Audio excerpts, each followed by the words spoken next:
consent calendar in order. We need to keep moving today.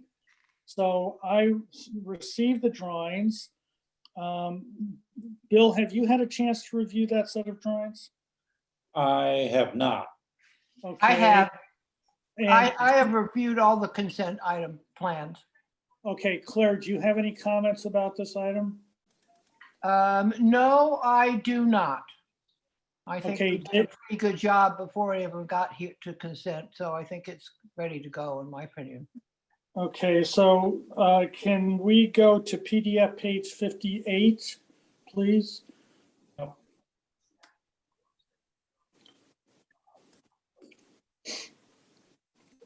Looks like it dropped off the numbers here for me. I'm not sure what number that is. What is it, a detail, John? It's a garden, the lighting plan for the landscape. Okay. 58. 58. Oh, okay. Out of, There we go. okay. Got it. Right. Got it. Okay, so I want to point out that these E2s, can you zoom in a little bit? Yeah, let me. What part? E2? You want to see? Yeah. You want to see the fixture itself? No, just, No, just I'll- right there where you are. well, but move it, well, that's one of them, but slide the entire drawing to your right, please. Oh. No, just Right there where you are. that's it. Keep going. Okay, stop. That's one of them. But so the entire drawing to your right. I'm sorry. Okay, so everybody. So the E. That's it. Keep going. Okay, stop. That's one of them. Can you mute yourself? Can people mute themselves? Yeah, let me. We don't do that. Anyway, it's not a member. Yeah. Can you mute yourself?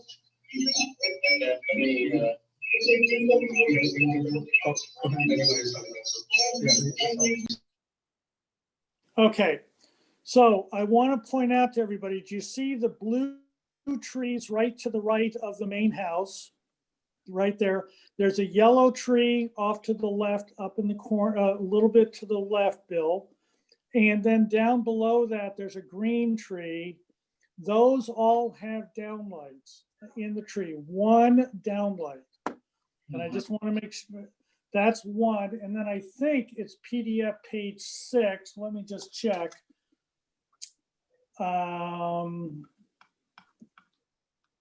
And what they're proposing for the entry gates is a gas lantern, not the exposed bulb. Ooh. Do you like that, Claire? No, I kind of, consistently, I think we've been hoping that people, internet interconnection unstable, well, whatever. I think in past we've been somewhat recommending that the lights aren't on top of the pillars, but can, that do something with lighting on the side of the pillars so that it wasn't like a 360 light, so that, I missed seeing, I didn't see this, and that is a concern because, with some other projects where we've had this, we've asked them to put the lighting on the pillar itself. Okay, on top of the pillar. We need to keep going. Bill, do you have a comment about this? Yeah, I think I agree with Claire. Well, a couple of things. One, it looks kind of like it's spindly up on a post there, which seems a little awkward, but I think if it had it shielded, if it was shielded up in there, I'd probably be okay with it. It's a gas fixture. Yeah, but it can't be shielded with a gas fixture. So technically it doesn't meet the ordinance of night sky, right? Because it doesn't do that. So Well, okay. So Right? the only reason they're here is for lighting. I'm trying to find a way to get them approval. Uh-huh. So number one, does anybody have trouble with the down facing tree lights that I pointed out earlier? Please, yes or no? No, I no, don't. I don't, John, Okay, because so I we're think- done. We're done with that. Now, what about, are we okay with gas lights, which will be on all the time? They're very low intensity. Are we okay with those or not? Well, this is my first experience with having a gas lamp. You guys have reviewed them before, but we've only been allowing night sky compliant fixtures. So any light that you can see the source of doesn't meet the current guidelines. So I'm not even sure planning's okay with that, are they? Okay, so let me ask the applicant, Holly, somebody from the team, are you there? Please? Yes, we are. This is Laurel Perez. Laurel Perez and Holly are here, and I know our architect is on the line as well, Andrew. Okay, Andrew, can you hook yourself in, turn on your mic? Yes. Or Hi. Peter, maybe Okay, it's Peter. thank you. And Peter's here also. Okay, it sounds to me like at least two members are having trouble with this fixture. If we gave you an approval without this fixture, would that be okay with you, or do you want to come back yet again?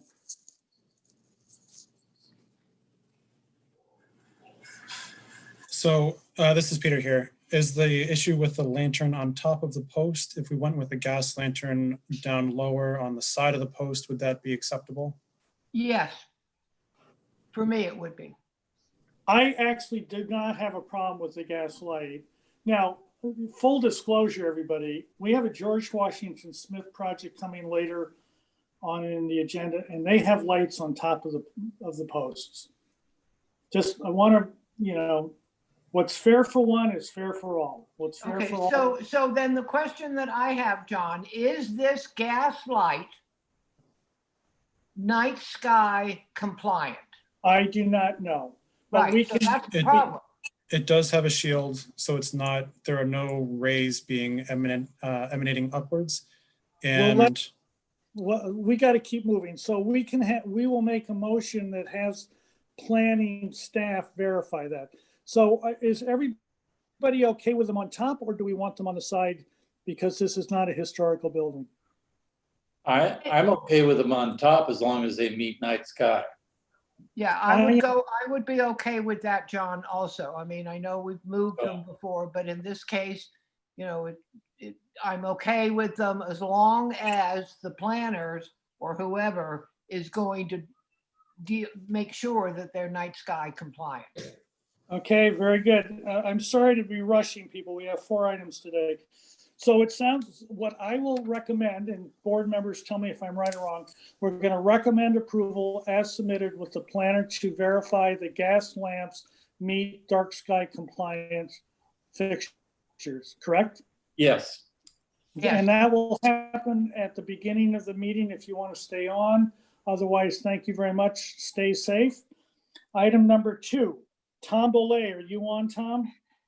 I am. And has everybody reviewed these plans that Tom submitted? Yes, I have not. Okay, I have as well. As I think it was Don Sharp so graciously said, we're gonna just have to trust Tom. And I think, I don't see a lot difference now. That's a little bit different. I think that what you've turned in is acceptable, and I would accept it, recommend for approval as submitted unless other people have comments. no, I'm right with you. I would also recommend, I think we have, in this case, it is true. I really have to, I think Tom's done a great job. He's committed to both property owners that this, and doing this rock outcropping thing, which you can go see at Cold Springs, is really cool. So I would support this project. Yeah, I support it too. From what I see, it looks fine.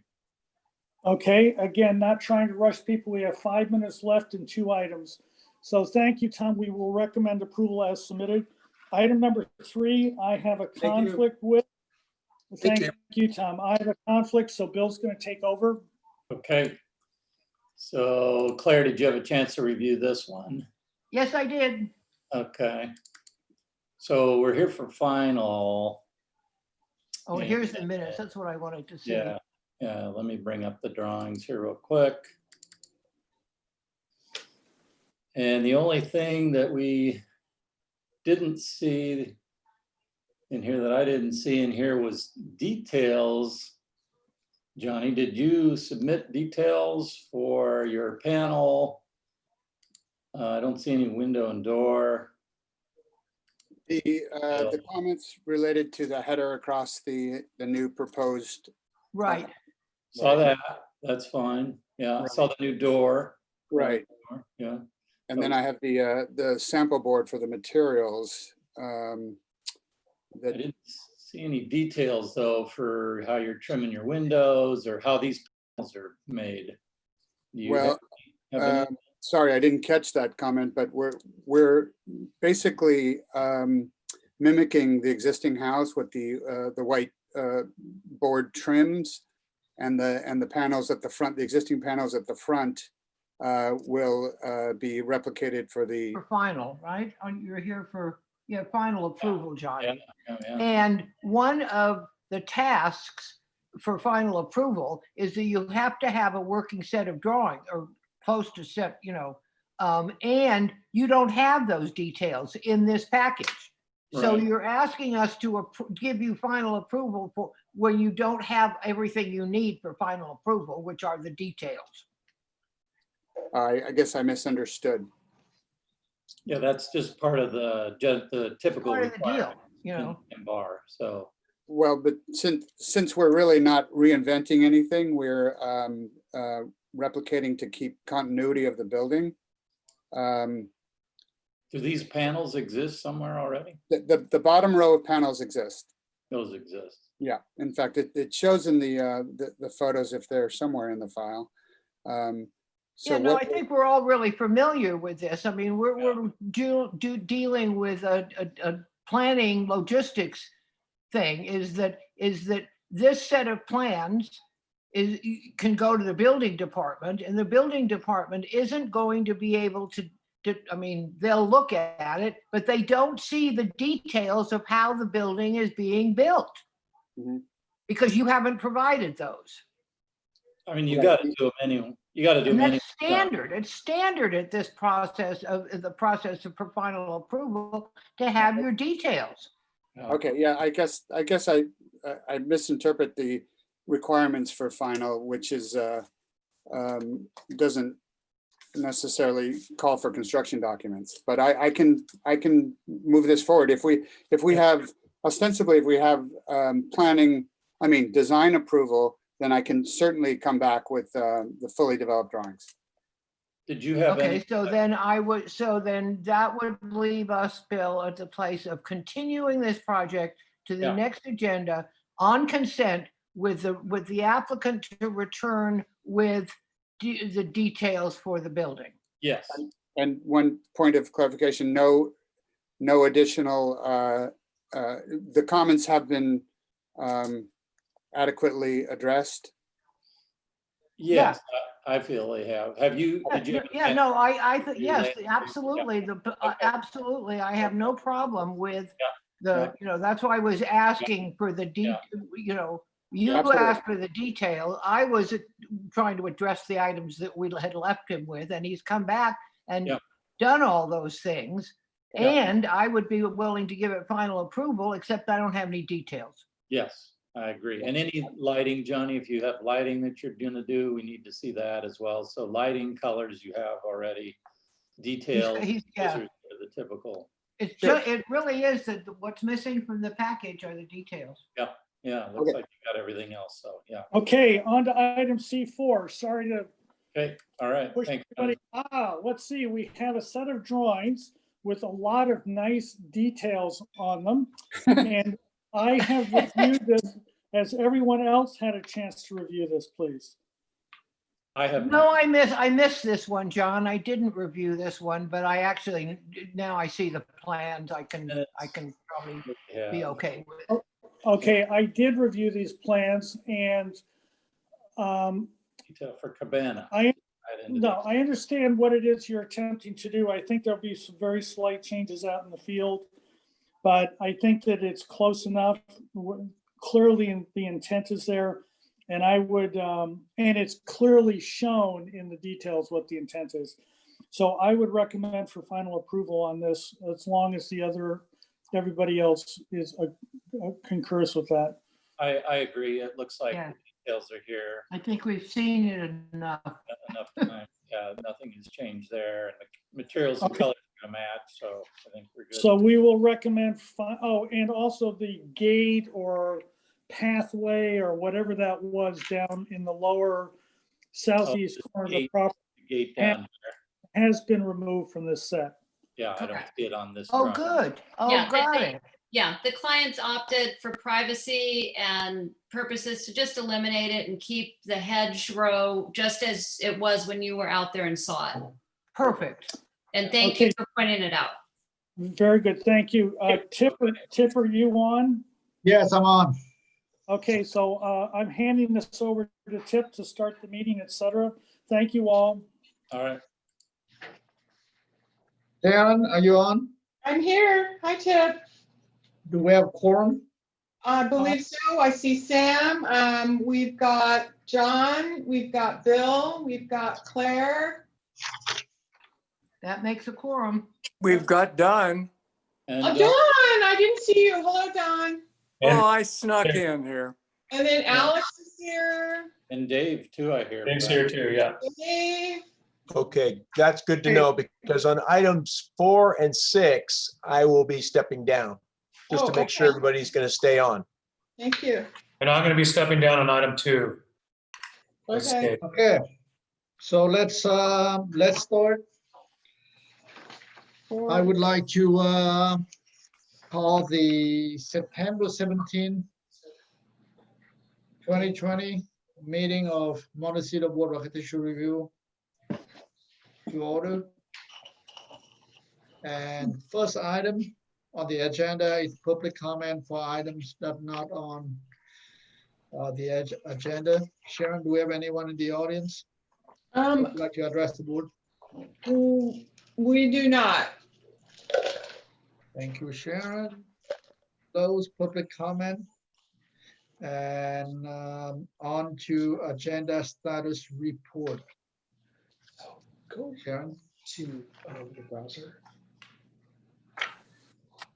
Where is that up here? No, where? Sharon, do we have any changes? Do I just hit it? Yeah. No, I'm sorry, Tip. We do not. Okay, so we are moving on Back into Zoom. to approving the minutes of September 3rd, 2020. So let's start with Mr. Watson. Thank you, Mr. Chairman. On the first page, under agenda status report, I normally see that the motion to continue these is included at this portion of the minutes. I did note that that motion is under each individual item. I don't know if it matters, but I thought I'd point it out if we wanted to have it at this location as well. These were properly continued. Okay, item number C. Under the comments on the second line, there's an extra word TO2, about fourth in. See what? See, C1, there's an extra word in the second line.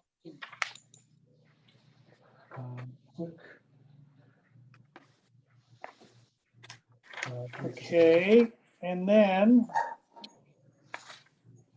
there was one other here. Okay, so in item 8, Generate. I would like to add a new comment and want to make sure that everybody agrees with it. I believe I stated it, and it would be, this is the project that Becker Studios brought forward on Hospital Road. I'd like to bring forward, encourage applicants to work with neighbors to eliminate V-ditch at property lines. John, could you say that one again? Okay, item number 8. Yeah, I got it. I'd like to, who's ever got the dog, can you mute yourself? I'd like to add comment number 5. Encourage the applicant to work with neighbors to eliminate V-ditch at property lines. I agree with that, John. That was a long discussion. So, want to give me that? Okay, so you think that that was also, and do you think that that properly reflects what we said during the meeting? I do. Yeah. It needs cooperation, so that's a good way to state it. Okay, Mhm. and that's all that I have, Mr. Chairman. Thank you. Anyone John, else? hey, John, this is Alex. Hi, yeah, Can you go back to the first comment you made? I think it was on C1, or there was an extra 2. I'm not seeing that. okay, so in the item C1, on the second line, have the applicant, and then eliminate the word "to," significantly reduce the number of site lights. Are you talking about C1, John? C1. Okay, got it. Got it. Okay. Yep. It looks like there was an editing error, just, that's all I have, Mr. Oh, Chairman. Thank you. It repeats. Um, Got it. Anyone else has any other comments? No, nothing. No. No. Mr. So Chairman, John's the fact checker here. Mr. Chairman, I'd like to move for approval of the September 3rd MBAR minutes as amended. Sharp seconds it. All those in favor? Aye. Aye. Aye. Opposed? Motion carry. Thank you. So Thanks, now John. let's move on to Montecito consent agenda. We had 4 items, and let's start with the first one. Okay, the first one, first of all, Bill Wolf, John Watson, and Claire Gottstanker reviewed these items. So what we would like to do is to recommend approval for item C1 as submitted, with the planning staff to verify that the gas lamps meet dark sky compliant requirements. John, I think you should add in there the gas lamps that are on the top of the pillars at the entrance of the project. I think it should be every gas lamp wherever they're located. Okay. I didn't realize. Okay, that's You fine. see what I'm saying? So did you get that, Alex? Sorry, just catching up. Say it one more time. Planning staff to confirm. Yeah, or confirm, verify that the gas lights are night sky compliant.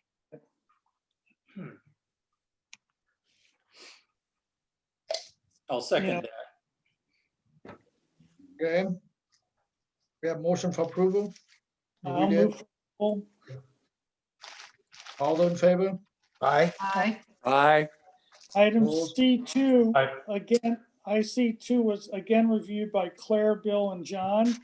And the 3 of us would like to recommend approval as submitted.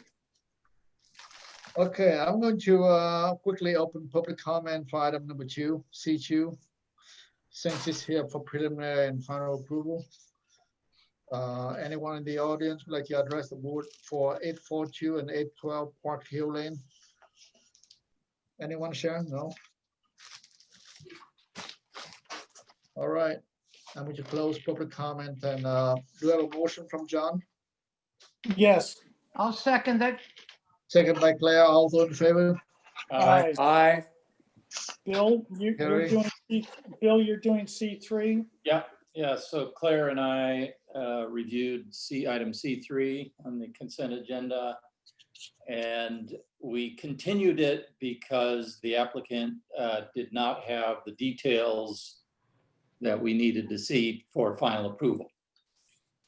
So we continued to the next agenda or whenever is available. Do we Okay. need a motion to continue? I'll make a motion to continue. I'll I'll second. second it. All those in favor? Aye. Aye. John Carried. Watson recuses himself or abstains, whatever the proper thing is. Yes, Item just, C, recuse. recuse. Items, I have a conflict with that. Item C4 was submitted, and Bill, Claire, and John recommend approval as submitted. Okay, also, I'll motion. second. I'll second. Second by Sam. All those in favor? Aye. Aye. Motion carried. Thank you. So now we are on to M1 members' informational briefings. Anyone would like to report anything? No. No, Nothing here. I'm stepping down on item 2. This is Dave. Dave, you are stepping down on item 2. Yes. Yeah, just a reminder, item 4 and item 6, Sam will step down. Okay, Sam. So that means we'll see you after item 6, Sam. Yeah, I could take a little nap, you mean? I mean, are you coming back? Little is the key word.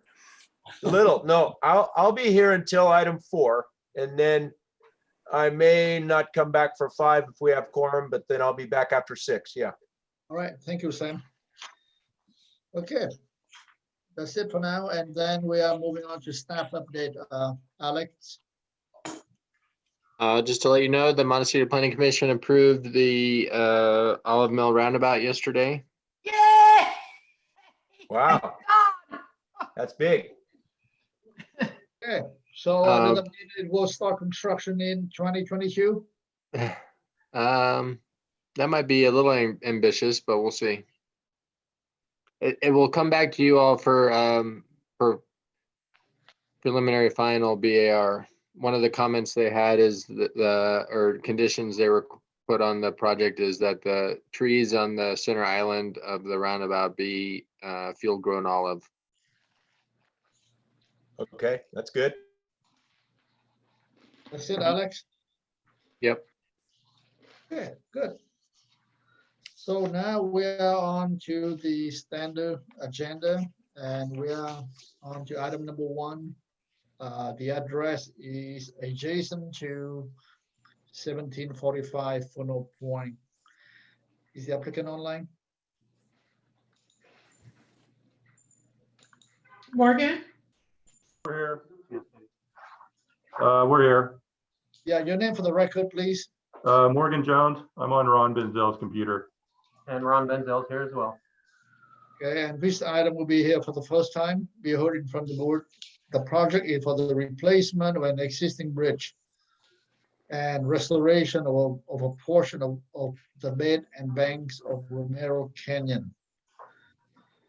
Would you like to start your presentation? Sure. This is an ongoing project that's been in the works for several years. We were here in front of the BAR, I think in 2016. Years. Too long to remember. Yeah, basically what happened is we've got the final designs approved and ready to go for construction. And we have completed the permit process with the Department of Fish and Game, the Army Corps of Engineers, and the Regional Water Quality Control Board. And then after the debris flow of 2018, we made some revisions to the habitat restoration plan.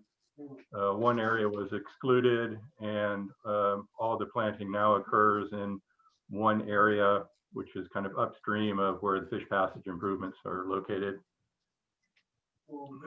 Fish and Wildlife and the Army Corps and even the Water Board basically wanted to see more shade trees in the area for shade to cool the water, and also for things like detritus in the water, for decreased, bugs and stuff like that, fish food. So this is really just a cursory review. They determined at one point that Area C really wasn't jurisdictional because of the concrete wall. There's really no direct nexus between the habitat and the creek below it because it's channelized. So they wanted us to focus all the restoration in one area of the project. So it's all been permitted and ready to go. That was the habitat restoration component of it. And then there's been a change to the railing of the bridge. It's a little different. And it was proposed to be a powder coated railing, and now it's going to be more of a weathered patina finish. And that's a similar look to the temporary bridge that's in place on the Cold Springs Creek at East Mountain Drive at the trailhead there. So Do we have a picture of that? I have it up, John. yeah, so I mean, if you want to go up there and look at the finish, it's a good local example. And then the lower picture shows the new bridge railing design. And that's more of something that came down the pipe in the course of the time that had passed between when we started the project and today. It actually meets the current standards, the MASH rating as opposed to the NCHRP requirements that we had before. So because the project took as long as it did, the actual railing that we had on there needed to be revised to meet the current standards. And this is the only standard rail, MASH tested standard rail that could be side mounted, which is required for flood conveyance. There are other options out there. We'd have to have a curb up there, and that would increase the backwater, and that's what we can't do. Thank you. Are you done with your presentation? That's it. Thank you. So let's go to questions from the board. Okay, the question, I'm going back to the picture that we just showed. Bill just took it away really fast. So I just want to be clear now, at this point, we cannot have the example of you're showing of the bridge at Cold Springs. We can't have that. We can only have this weathered steel finish. Yes. Correct. The bottom picture is a bridge rail. Up on top, that's more of a pedestrian bridge. The bottom rail is a vehicle bridge. So again, the top one. Oh, okay. So then following up with that question, still what I'm asking is the one that you're showing in the bottom of the slide, this new mounted bridge rail will include weathered steel finish. That's not what is the picture showing me, a weathered steel finish? No, the picture on the bottom is it's actually a test case. They don't have too many of these bridge rails out. It's a brand new standard. So this is just a galvanized bridge rail, and we're going to coat it with the Natina, which actually looks more like the weathered steel picture in the top left. Oh, well, that helps a whole lot from MBAR's point of view, or at least from my personal MBAR view. So we're going to have this weathered steel finish is going to be kind of this browny stuff, and we're not going to see this shiny aluminum bridge, right? Correct. Okay. Okay. That's it. Claire, are you done? Yes. Thank you. John, any question? I do. So this is an applied finish. It's not integral to the material itself? Correct. Since we're so close to the ocean, they'll still galvanize the bridge rail. But once the galvanized bridge rail is complete, finished, then they actually coat the galvanized with the Natina, and in 3 days, it looks weathered steel-like. So will it wash off in heavy rains? No, it will not. Like a stain, I think. Yeah, it's more of a stain. They use this for concrete and rock and steel, as you see here. I have no more questions, Mr. Chair. Thank you. Thank you, John. Don? Yes, one question. What provisions have been made for archaeological monitoring now or during construction? We have the standard condition that if archaeological remains are found, we would stop work, and that the first thing we do is call the coroner, and then we'd contact the local native Chumash representative. Okay, thank you. Thank you, Don.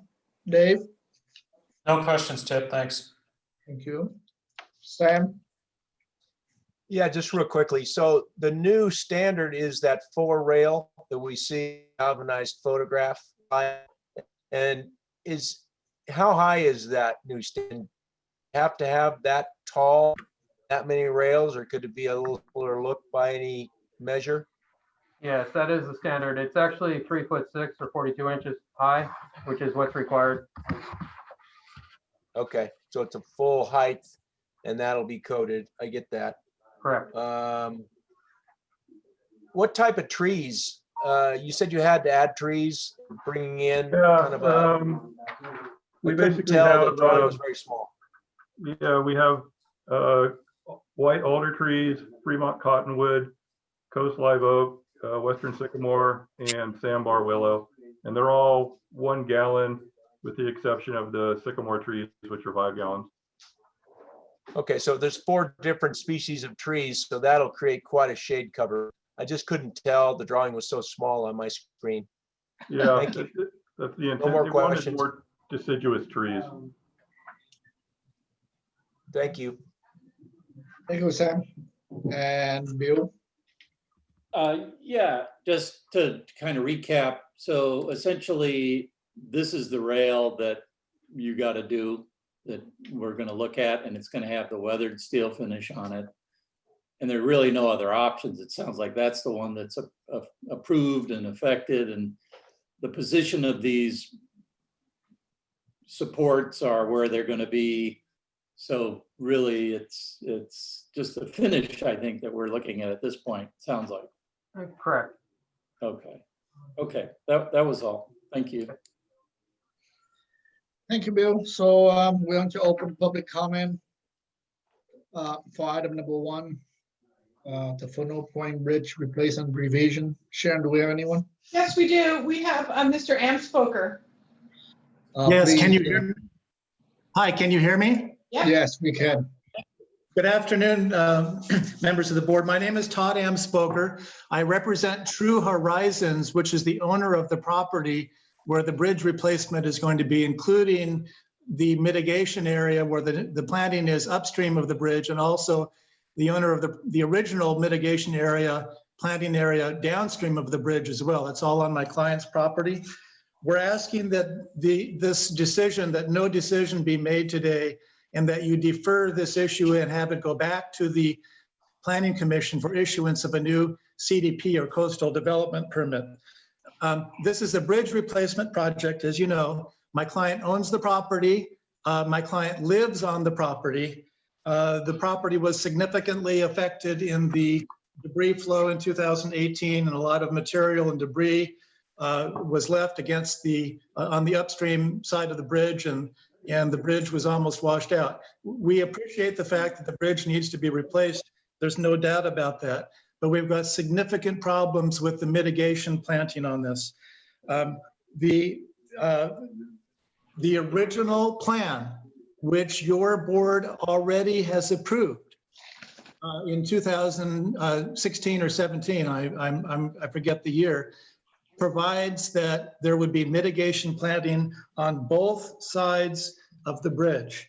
That's how the project was approved before the Planning Commission and before your board, and that's also what's provided in the coastal development permit. Now, the county wants to unilaterally decide to make a change and have the planting only above the bridge, not below it. There's going to be a significant increase in the number of trees planted above the bridge. In other words, trees that could be possibly uprooted and washed against the bridge in a significant storm event. Again, my client's home is on this property, so obviously this is an issue that they're concerned about, and it's a serious concern. Now, again, this is a change that's been done unilaterally without complying with the original permit approval from in the CDP, unilaterally changing the decision that your board already made in terms of approving 2 mitigation areas without consulting with my client regarding the science of this, without consulting with my client regarding how this is going to look. In other words, there's a significant amount of trees planted upstream, but there's no mitigation area planted downstream.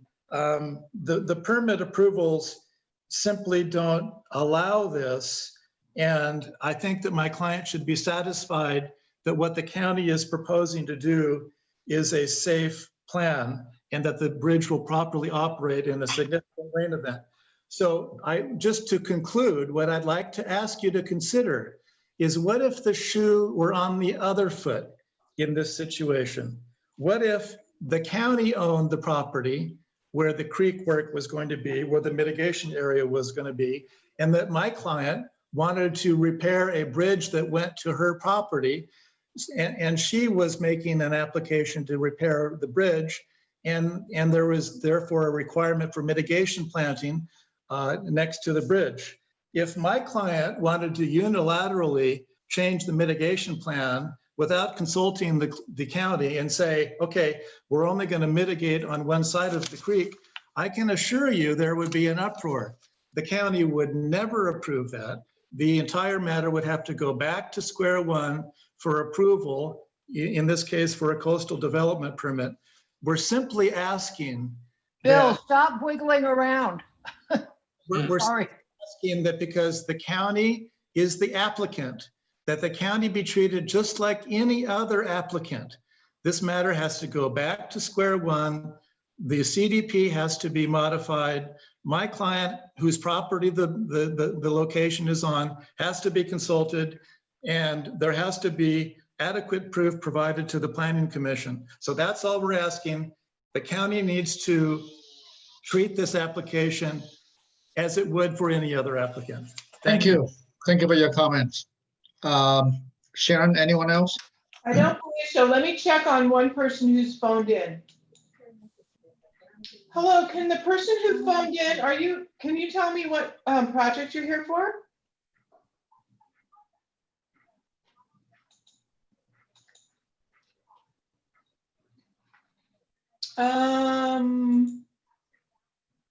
They're not unmuting themselves. They didn't, hello?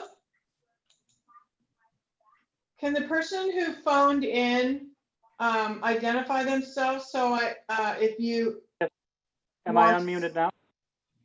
I can hear you. I'm sorry to call you out like that, but I need, with your phone number, I can't see if you've raised your hand or what project you're here for. Oh, sorry about that. I'm here for agenda item number 6. Okay, thank you very much. I appreciate that. Sure thing. So no tip. No more. So are we in a place to ask questions now, or what?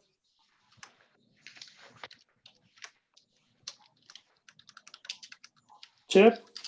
Tip? You're muted, Tip, maybe? Can't hear you, Tip. There he is. Tip, you still there? Well, I'd like to ask a question of Alex. That's what I'm trying to do, John. Go ahead. Alex, are you there? Tip's back. Alex? Alex? Yeah. Would you please advise me / us as to the legality of this application, please? So Alex, this is Joe. I'm the project planner. I'm happy to jump in and speak to that. Go for it. So this project, we have reviewed the changes that have been proposed by the applicant, and we believe they're consistent with the issued coastal development permit. They have requested a minor change to the condition, the coastal development permit, which we're reviewing, and believe that this project is ready for conceptual, preliminary, and final today. So we don't see any issues with what the neighbor has raised today. Thank you. Okay, I have a question. Mr. Chair, question? Claire? Go ahead, Claire. Go ahead. Okay. I can't, I mean, I don't think Chip's got his sound on. No, So, I can't. mean, my question was going to be for Alex. Given the public comment, you know, does this have to go, do we have to, does it have to go back to the planning commission for a new coastal development permit? No, it does not. I think what Joe Okay. was saying is they have an approved and issued coastal development permit. It was for the bridge replacement. It included a restoration component. The restoration is now going through a minor, what is we consider to be a relatively minor change.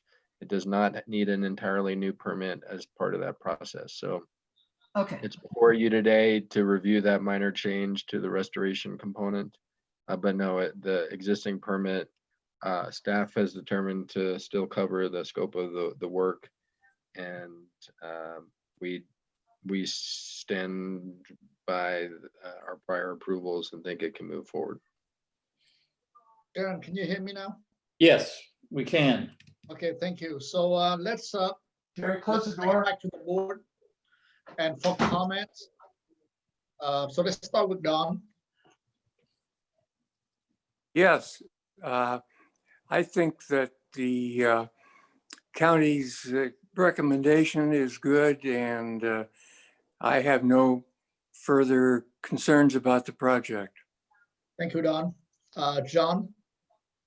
Yes, I'm ready to vote for this, but I do note that the neighbor does have the right to appeal our decision, and that they would then essentially have the same recourse as if it went back to the planning commission without the appeal. So on the advice of staff, I will support this project.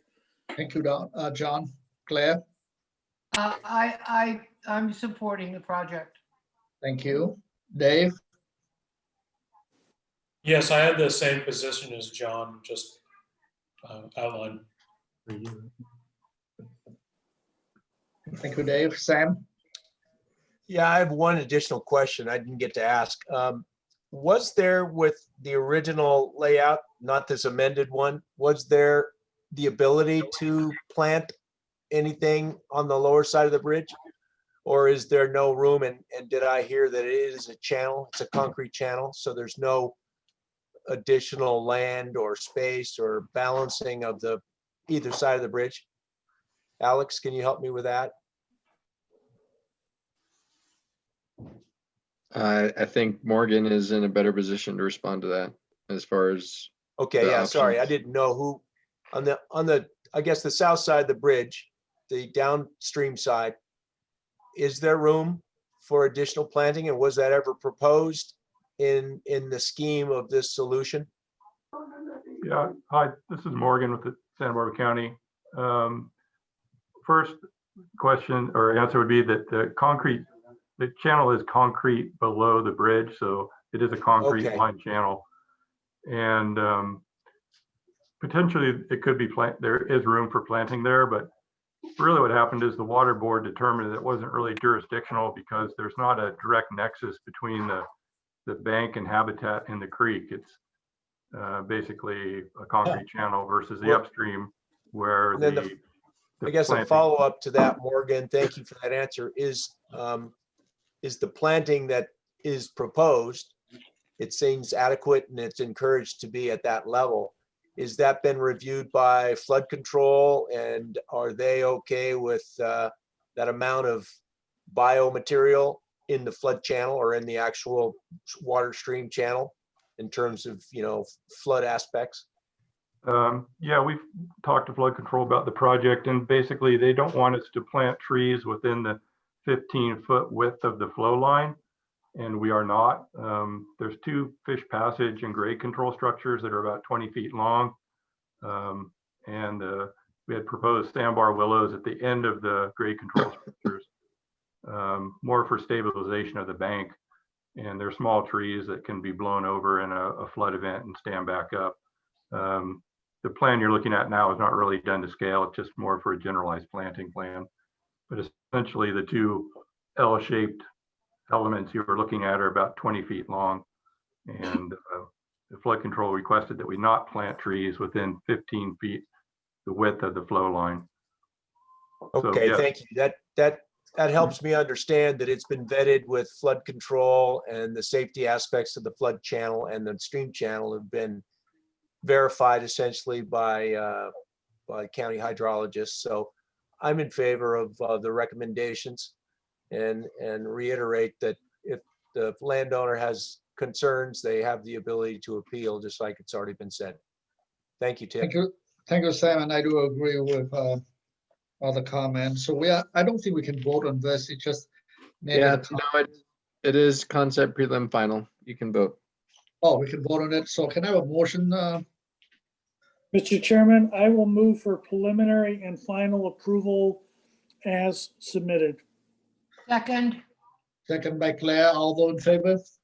Aye. Opposed? Motion carried. Thank you.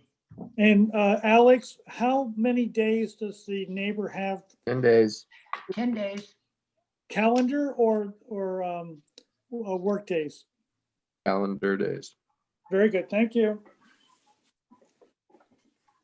Thank you. Great. So we are moving on to item number 2, and Dave will recuse from this item, and that's 975 Norwood Drive. Is the applicant online? Yes, I'm here. Your name for the record? Sophie Calvin. Okay, and you're here for the conceptual review of the raised roof over the kitchen and dining room, a new gable roof over the master bedroom, new metal guard railing and paint color on the deck, and no added square footage. Am I correct? That is correct. Just a couple items that didn't get into the agenda, which was replacing some of the doors and windows. You do have the guard railing off the outside being replaced, and a barbecue on the back counter. Yeah, so please continue your presentation. Yeah, okay, so you see in the photographs here that this house was affected by mud debris flow. And you see the mud line along the residence. It's a hacienda style architecture. And fortunately, there wasn't a lot of debris flow inside the house, if any. So really it's just this, what you see on the outside that needs some repairs. What we're proposing to do, yes, correct. We are not adding any square footage to the existing house. The house is currently a 2-story house. There's a tower element with a bedroom above that you saw in the photographs. No scope of work is happening in that second floor. The work is concentrated in the master bedroom. So yeah, please stay on this existing floor plan. You see the layout of the as-built floor plan. Can you go back one page? Is it? So we're reconfiguring the master bathroom and and closets. And one other issue is in the master bedroom, there is a break pitch in the gable roof. If you want to go back to the photographs and look at those. There isn't a lot of volume in that room. So if you look at the picture in the middle on the left-hand side, more volume and a vaulted ceiling in the master bedroom. So if you don't mind taking me to the proposed floor plan. So the areas highlighted in blue are the areas of remodel. And currently in the living room, there's a really voluminous space, and there is a cupola, an open cupola inside. It's a really pleasant room. What we're proposing to do is add larger door units that go out towards the deck on the south side, which is in the direction of view. So we're proposing to put pocket doors. We're widening the existing door system and putting pocket doors there. And then to add symmetry to that room, we're widening the opening that leads you from the hallway into the living room. Yep. And then the dining room, which is kind of that wedge that's left in that space, as well as the kitchen, has a relatively low plate height.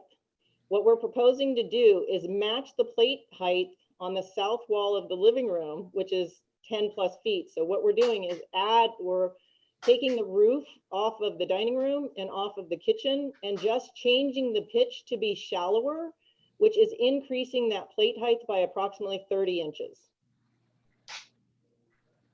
The other area of remodel is, yep. So you could see on the east elevation, I have a note labeled gable roof over the master bedroom next to the tower. Yep. And on I think the better elevation is to look at the bottom, which would be the south. So that you can now see what's going on the back side. We're replacing the windows, wood French doors in the master bathroom, which is far to the right on that south elevation.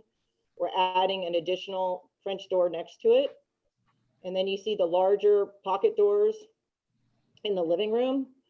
And we're being pretty consistent that these door units are not going to be wood, but they're going to be either a clad or a steel unit just on this south elevation. Everything else is architectural millworks, wood, doors and windows.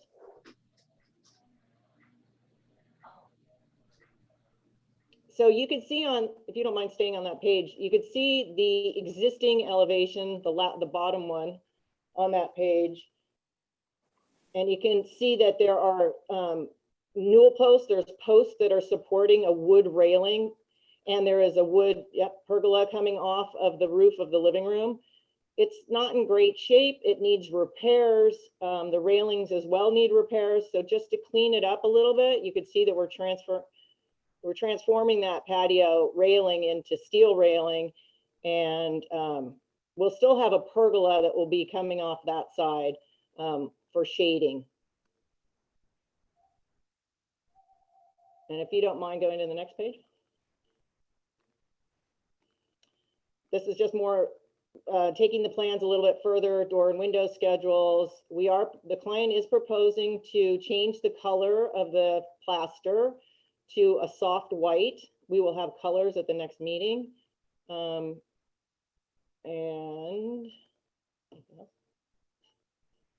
that's kind of the scope of the project that we're looking for to move this project forward if possible. There's no landscaping, there's no grading. Thank you. Are you done? I'm done. Thank you. So back to the board for questions. Start with John. No questions, Mr. Chairman. Thank you. Thank you. Don. No questions. Thank you. Thanks. Dave. Oh, Dave's off. Sorry. Sam. Yeah, no questions. Okay. Claire. Claire, you're muted. Okay. Well, Bill. Claire was muted. Anyway, just one question quickly. Sophie, this is an existing roof line, huh? Correct. That is an existing permitted workshop. And we're Okay. not doing anything to that. Does it have a loft or something in there? No, it's open vaulted ceiling inside. Okay, and you're not changing windows and doors, or are you No, we're changing? not changing anything there, and Just that's listen to it. attached to It'll the better P-card prepare garage. you. So nothing is going beyond the single family residence.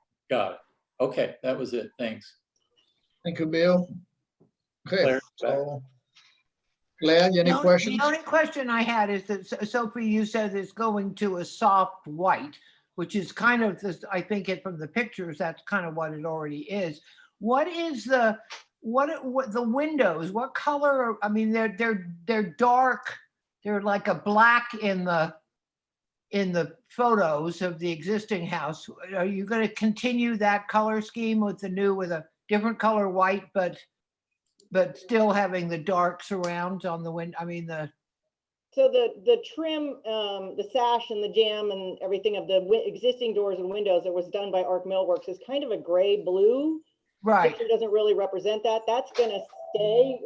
We're matching that. The only change is the south elevation, where the existing doors and windows are still the Arc Millworks kind of blue-gray brushed wood finish. what we're proposing to do in the master bathroom, the living room, the dining room, and the kitchen only will be a black clad or steel units.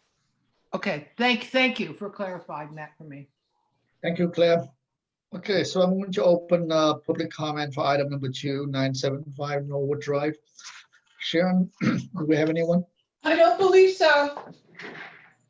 All right, so with that, I'm to close public comment back to the board for comments. And this item here is for conceptual review. So let's start with Dave. No, not Dave, but I mean Claire. It looks like a really nice project, you know, and congratulations for the owners for, you know, taking it on. You know, Thank you, Claire. I mean, it's a nice house. Bill? Yeah, no, I agree. I think everything looks good. Finishes to match. I think looks good. No problems. Thank you. Don? Yes, I would only say that I'm hoping that all of the new windows are recessed from the exterior surface like the existing. Thank you. Thank you, Don. Sam? Yeah, I think it looks like a nice remodel. There's nothing going higher to affect any neighbors. I think the ridge lines are the same, just pitches changing, keeping all the same materials and cleaning up, you know, an unfortunate event, a damaged property that hopefully can get back to a good quality and stay protected next time. Thank you, Sam. John? I think this is a very nice project, and I think it's the kind of project that's envisioned when we say we can do preliminary final on consent. So good. So this item can come back for preliminary / final on consent. That's what I would recommend. I agree. I concur. Yeah, I've got a planner with all the planner issues resolved. I agree. Thank you. So we'll see you in the future meeting. Great, thank you. All right, so we are on to item number 3, 2158 Burnham Wood Drive, Totorici Editions. Is the applicant online? Sophie as well. I think it's Sophie. It's me again, Okay, your name for the record. Sophie Calvin. And this is the first time we are here for conceptual review of the removal of an unpermitted kitchen addition of approximately 51 square feet, a conversion of an existing golf cart garage. Yeah. This is Sharon. Can I make one correction? Please. So the planner for this is actually Eric Gomez, and he's one of our planners in the North County, and I put down Eric Graham. So Eric Gomez is joining us today as well. Thank you. And a conversion of an existing golf cart garage or golf cab to a storage area of approximately 135 square feet and an addition to the utility room of approximately 41 square feet. So would you like to quickly walk us through this project? Yes. So what we're proposing to do, let me first start on the main house. This is a Warner Group architecture design. And what the scope of the work is with the new buyers is you'll see in the picture in the middle on the right-hand side, there's an aluminum framed unit that was built without a permit. So we are proposing to remove that. It's about 3 feet deep. We're going to keep the walls that are there. That's part of the original Warner Group design. It's just somebody tacked on approximately 3 feet to the kitchen. So that's going to get pulled back and get it back to the original square footage and look. So this house is well screened. As you can see, the center picture in there, there's some substantial trees in the front. The golf course is right there in the turn. And first sight I was out there, golf balls were coming into the property. But what the client is proposing to do is pretty much an interior remodel of over 1,500 square feet. So you'll see the areas kind of marked, but So yeah, most of the work is happening in the kitchen dining room. Those two rooms are currently two separate enclosed rooms, which you just go through a door to get to. So we're taking out the wall between the kitchen dining room and opening that up to the living room and reconfiguring the kitchen. We are also we're remodeling the laundry room, which is a little further down than the kitchen, so that is a functioning laundry room. Right now, it's very, very small. And there is a full bath there, which we are remodeling as well. But you see the little closet outside of that bathroom number 3. We're technically adding a little bit of square footage, but it is all enclosed and under roof. That was a utility closet, and so we're using it as a utility closet. But there is a little closet that's part of the laundry room that is actually going to become square footage of the house, of the laundry room. And if you look on the left side of the page, there's 2 bathrooms back to back, one off the master, one off bedroom 2. Those bathrooms are going to be completely remodeled, and there is a little closet that was just next to the AC condenser that was, again, water heater closet. Nope, just above that, that's a bathtub right there. And that we're taking into the square footage of that as well. Again, it was roofed and everything. It was just a closet recessed into the building space. Now we're going to go over to the 2-car, there's a courtyard, you see the courtyard, then there's a 2-car garage, which is detached from the house, and then a golf cart garage. And then there was this funny utility room that you see the dashed walls that are kind of zigzagging because he wanted to conceal the utilities that were in there. We want to enclose that whole space and create that with the golf cart room as storage for the garage. So we're moving there's a golf cart garage door that we're replacing with sliding doors out towards the view of the golf course. And then the garage door is also changing aesthetics, which you'll see in the renderings if we go through the next pages.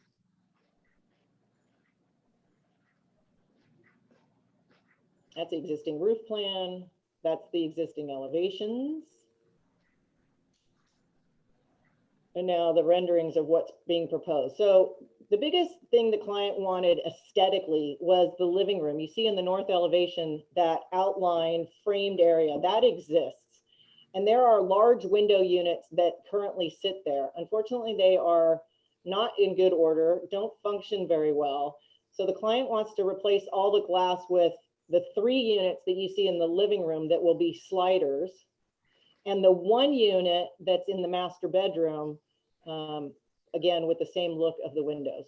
And then off to the side there, you see the golf cart room will have a sliding glass door. And she's replacing the roof. It has a cow shake roof, and we're replacing it with a Da Vinci slate roof look. I do call out the colors if you see on the other side. She does want to keep the house kind of earth tone colors, and I will have a color board at the next meeting. But the house will be a glacier white, so it's a little bit more white, but the roof will be gray. The windows will be black. Yeah.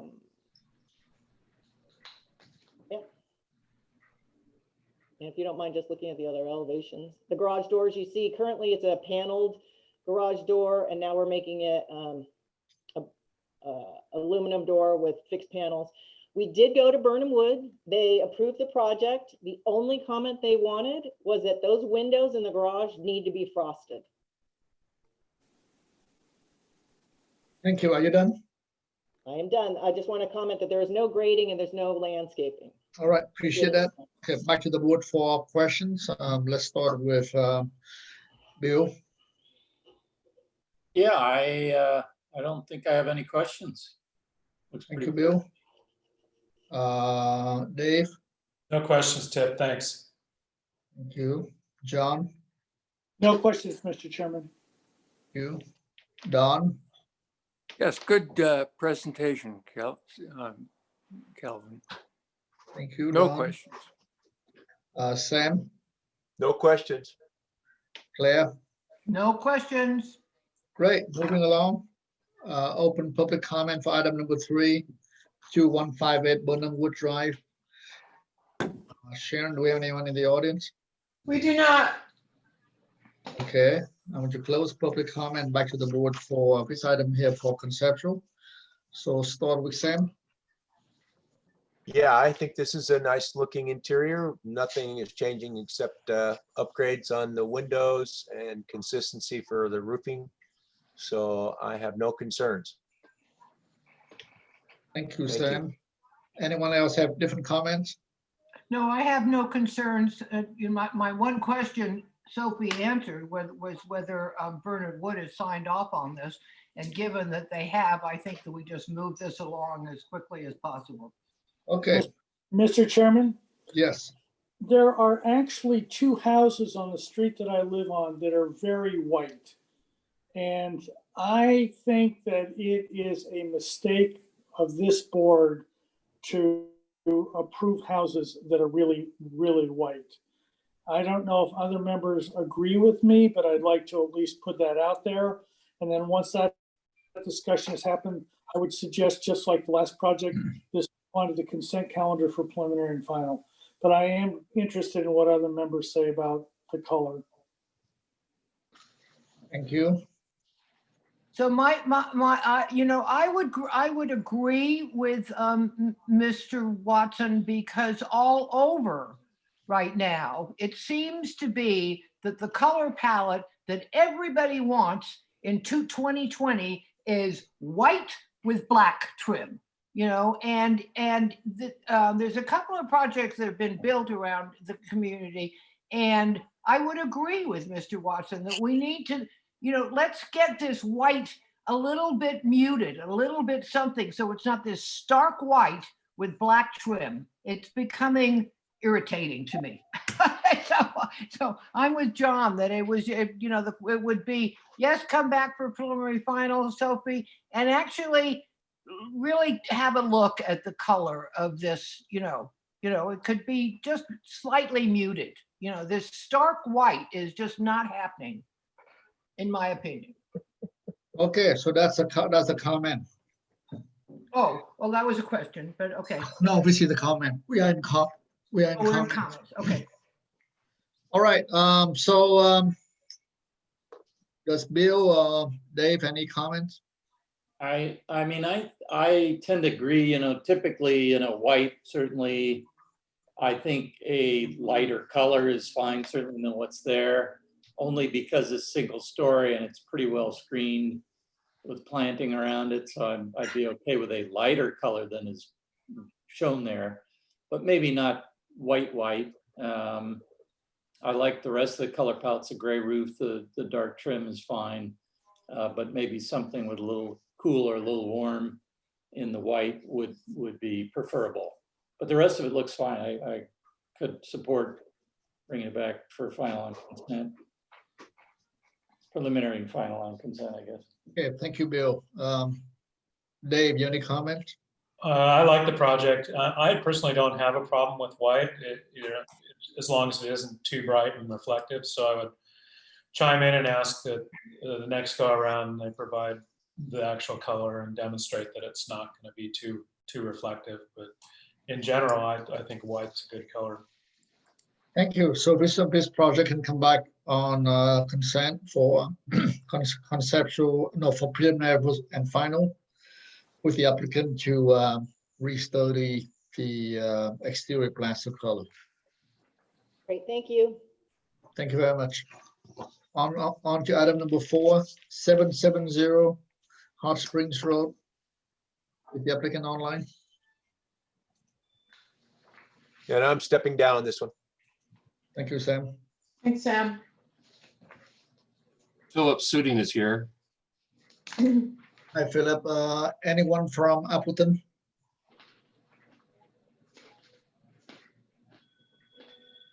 Can you make the presentation for Appleton, Philip? Sure. I don't think it'll be any good, but no, I do not feel comfortable making it. Let's see. Do you want to go to landscape? Yeah. There's somebody from Oh yeah, there's a whole group. Appleton. Okay. He needs to unmute himself. There he goes. Can you hear us? Yes. Yes, we can. Your name for the record? Dan Minow, Appleton Partners. Isaac Hendricks, Appleton Partners. Paul Rumson, Appleton Partners. Thank you. And we have Philip Sitting. So this Yes. item here is for further conceptual of exterior renovations, and it was Oh, yeah, minutes. Okay. was heard on previously on February 6th, 2020, and we have several comments. So number one, FAR needs to be completed. Project is likely too large if the FAR is greater than 100%. That's the wrong minutes, Tip. Yeah, it's what's the date? Should be 2020. Yeah. Oh, that's my fault. Do you have them? I have them right here. Do we need to screen share? No, I'll get them. Yeah, we have, or we can email them to you. Maybe read them off to us. That'd be fine. Right? Yeah. Oh, yeah. Thank you. Number one, nice project. Thank you. Number two, pool cabana / gym seems out of character. Restudy and look at detailing. Number three, MBAR is mixed on proper approach to treatment of arches in front elevation. Some members suggested using tile, others concerned with filling in the arches. Number four, chimney of elevator seems to be strengthened. Number five, provide conceptual landscape plan. And number six, seek input from HLAC prior to return for further review. That's it? That's it. That's it. Okay, so you can go through those 6 comments, not 5 of them I meant. Okay. Should I go through them? Whoever's presenting. Okay, here we go. We did go see HLAC, and we had them look at each one of these individual elements, and they provided a memorandum to you guys on each one of these. Did you receive that? It's in our, Okay. All right. So we could just quickly go through these, and there are actually more items on their agenda than yours, but I think it'd be worth it to just run through these quickly. Item A, the loggia at the motor court, they voted 6-2 on that, but they were fine with the treatment that we had come up with and what our historians had agreed with. There were 2 people that, were on the fence, but they finally said, it was 6-2. Next, the elevator shaft, we have a little chimney on that. They like the treatment of just doing a parapet, so they voted to that. They voted 8-0 on that without the chimney cap. So we just have a parapet there. Item C, mudroom entry, they approved that. Skylight at master suite, they approved that. Upstairs bedroom window, the vote was 6-2 there. Some didn't like the addition of the window, but most agreed that the bedroom, needed more light, and so they basically Whoa. that. There was a lot of discussion. We met with them twice on site, and there was a lot of discussion, and they really appreciated the time that we spent with them and going through all of these items, and we came up with a number of compromises. So that it was a win-win situation for everyone. Item F was the awning at the south elevation. It was 7-1. Someone just didn't like the retractable awnings at all, but you kind of need it facing south there. Item G, the exterior door at the breakfast room. They were fine with filling that in. They just wanted the doors to be less ornate. And item H was kitchen window. They were okay with that. There was one person who kind of abstained. Now, some of these things, they've suggested some adjustments, which we'll come back with at preliminary. Hopefully we'll get through concept this time around. Incinerator chimney, that was a long discussion there. They asked us to keep the chimney, just rebuild it. And we agreed that it could be a little bit lower since it was pretty high right now. The entry gate, they agreed with that, but they thought it could be a little simpler. And the cabana, they agreed with our redesign on that. So if we go back to our comments from you guys, item 6 was their input. Item 5, we'll let Sam's office go through the conceptual landscape plan in a second. Item 4 was the chimney elevator that they voted on, and so we came to a consensus there. Item 3 in your list was how to treat that wall, which we agreed with HLLC how to do that. The pool cabana, item number 2, we restudied that and they agreed with our restudy there. And item 1, nice project. I think we're okay there. So unless there's any further questions, we could then move on to our preliminary landscape plan, or our conceptual landscape plan. And that'll be on the last sheet, please. Yeah. Well, this is the presentation. The landscape is in the drawing set that was submitted. Right. This also has the cabana rendering, which I think. Okay. You want to look at the renderings first or the? There you go. Since he's ready to go for a landscape plan. Landscape plan is in the total set for you guys. Yeah. All right. So these are additional exhibits that we presented. The very last sheet. There you go. Yeah. Okay. Okay, this is Philip Suding representing Earthform Design. Let's start at the entry gates, which is midway on the property line to the west there. Yes, correct. So we're starting up that driveway there. The alignment is the same as it is now. We're adding some entry gates, steel entry gates and columns. We're lining the first part of the driveway with hedge material, and that hedge material will most likely be Prunus lioni or a laurel, bay laurel. And then they transition into the motor court with some new fruit trees, and most likely those will be something like some orange trees, kind of creating a little bit of an orangerie. The intent with this landscape is to smatter it with typical landscape movements that would be germane to the period of the house and the property. So continuing into the motor court, in the center there, we're proposing a 60-inch live oak, which we feel will be the most majestic and most appropriate. It will also serve as a mitigation oak, and I'll go into some of those oaks a little bit later. Then continuing around to the east side behind the garage and near the kitchen, you can see the formal gardens, kitchen garden there, which is extremely important and appropriate to this period of the house. Down towards the south, we'll have a little play area there, which is off the kitchen and the family room. Then coming around, we have the cabana and then the pool area. There are some, I'll continue around, I might as well finish continuing around. The large open area there on the west side of the house.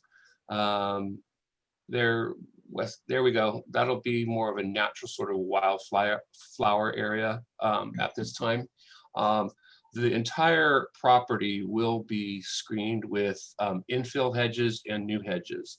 There are some oak trees that will be impacted mainly due to the construction of the pool and the cabana, and we are planning to mitigate those on a 3-to-1 basis. We're working with Mr. Duke McPherson on the impacts to the critical root zone and to the mitigation of the oaks. That concludes my presentation, Mr. Chair and Commission members. Thank you. Thank you, Philip. Back to the board for questions. Start with John.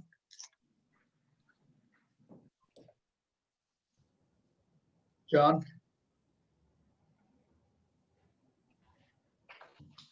Okay, Sam? No, Sam stepped down. He stepped down. That's right. Don? I have no questions. Thank you. Thank you, Don. Claire?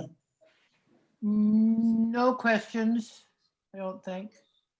Thanks. John? I don't see John anymore. We lost John. Oh, no, yeah, I don't see John. Bill? Yeah, just questions on the gate lighting there, pilaster lighting. Those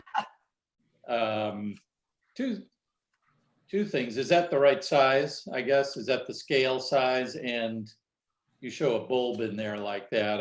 Is that the fixture that you've chosen? Well, that's actually the fixture that's there, Bill. Oh, Yeah. so the gate's the only thing that's new?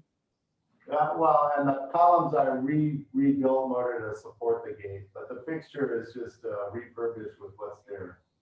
Okay, and are the pilasters existing that height already? Is that pretty much? They're there. They're pretty. They're kind of falling over a little bit, so we're helping them out. We're adding some plaster to them, and there was a lot of discussion with HLC about those, and they finally landed on those being okay.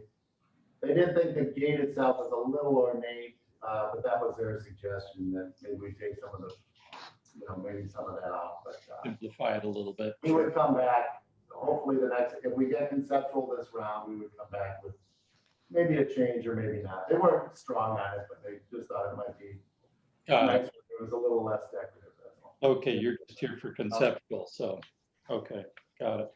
Okay, that was all I had. Thanks. Thank you, Dave. Yeah, can you show me where the pool equipment is located?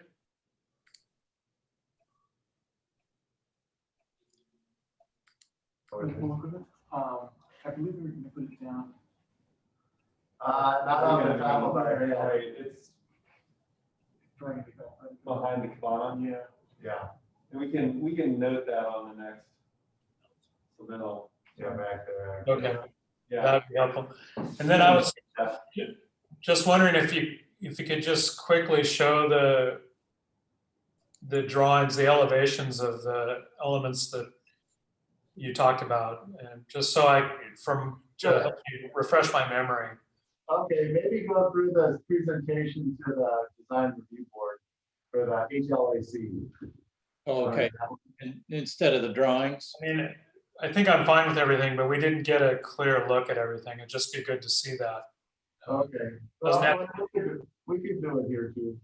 You want to go through? The HLAC set is kind of a snapshot that kind of flows into each one. Okay, I'll go to that. It's basically a repeat of what we have here. Yeah, there you go, that one. Okay, so that's the main front elevation there. I'll just go one by one.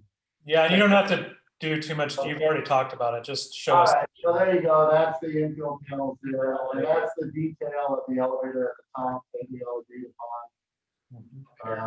Yeah, up there. Yeah, so we got rid of the chimney cap.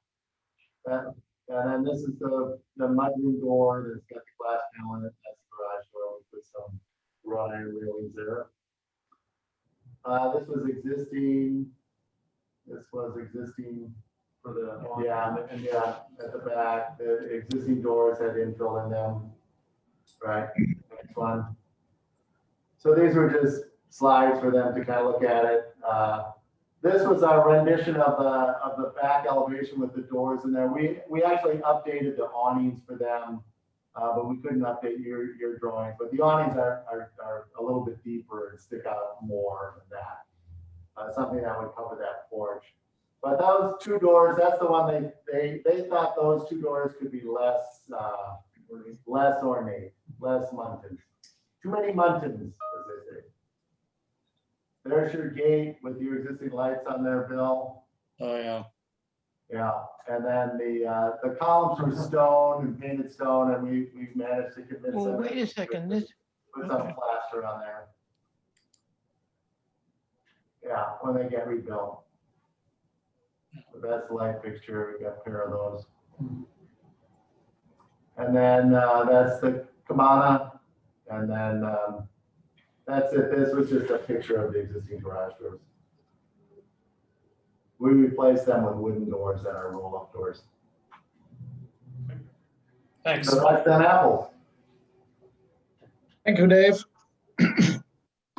So I'm to open public comment for item number 4. Mr. Chairman, Yes. we're in questions right now? Yeah, we are in Okay, question. so I do have a question, and I would like Bill to go back to the photograph or the presentation of the gate. Okay. Because I do have I now have a question, having seen it now. We've zoomed by it before, but so now, oh yeah, keep going. Oh, there it is right there. So now in the drawing, you show that the light is on top of the new proposed new pillar. Is that correct? That's right, yeah.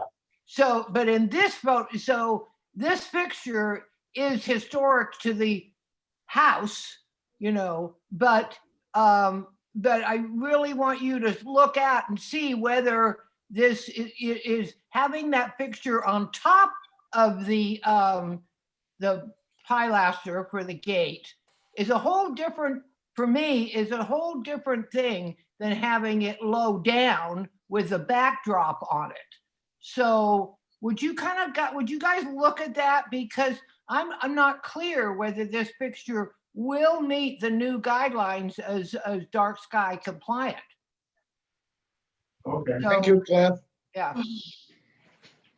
Okay, so we can look at that next go around, but you can see it's the same fixture, it's drawn a little bit differently, but the intention is to take the picture and put it on top of the column.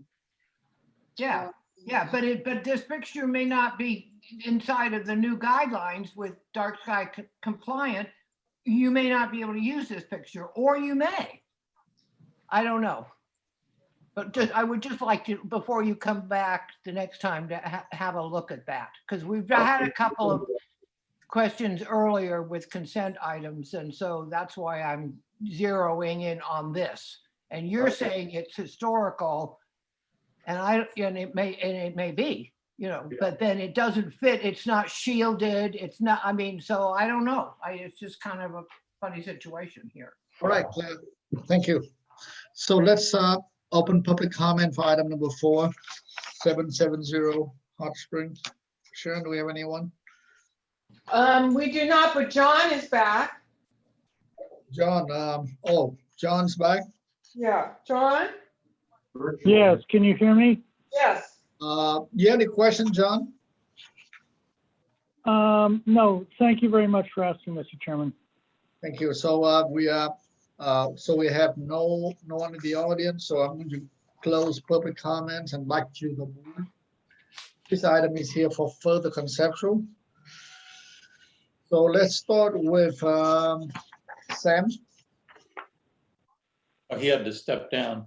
Oh, I'm Sam's sorry. not on this, yeah. I mean, Dave. I think it's a very nice renovation of a historic structure. You've definitely done your homework by going through HLSC, and I can, from conceptually, I can support the project. The one thing is the cabana looks a little, oh, I don't know what the word is, a little bit different than the house, a little more formal in a way, but I wouldn't not vote for it, but it looks a little more classical in design than the house. That would be my one comment, but if you've gone through HLC and everything, I can still support that as well. Thank you, Dave. Don? Yes, I think it's a wonderful project and I can vote for it. Thank you. Thank you, Don. Claire? Ditto, same. Just check out this light thing. Bill? Yeah, no, I like everything. I would follow the HLAC's elements. I think, you know, reducing some of these details on the gate and simplifying the divided lights on your doors there, wherever they are, would be the 2 comments I think are good comments, and otherwise I can support it. I think it looks good. Looks nice. Thank you, Bill. John? I generally agree. I also think that the cabana looks like it's not part of the original project. Maybe that's good, but I think it's really the proportions of the columns that are causing the problem for the lack of visual continuity between the two. and you may want to study that. If you are absolutely set on this, I would vote for it, but I don't think it's quite right yet. Thank you, John. Bill, can you bring back the image? Yeah, that one, and then the image of the Lobero. Oh, yeah. Sorry, let me zoom out here. Yeah, that's it. Oh, no, I mean, yes. So definitely, I think it's a nice project, and I really don't have a lot of issue with a lot of things, and I do agree with the pool cabana. It's a little bit since this is such a historical estate, and you went through HLAC, and so it looks a little bit too probably too clean. Probably I would use that word.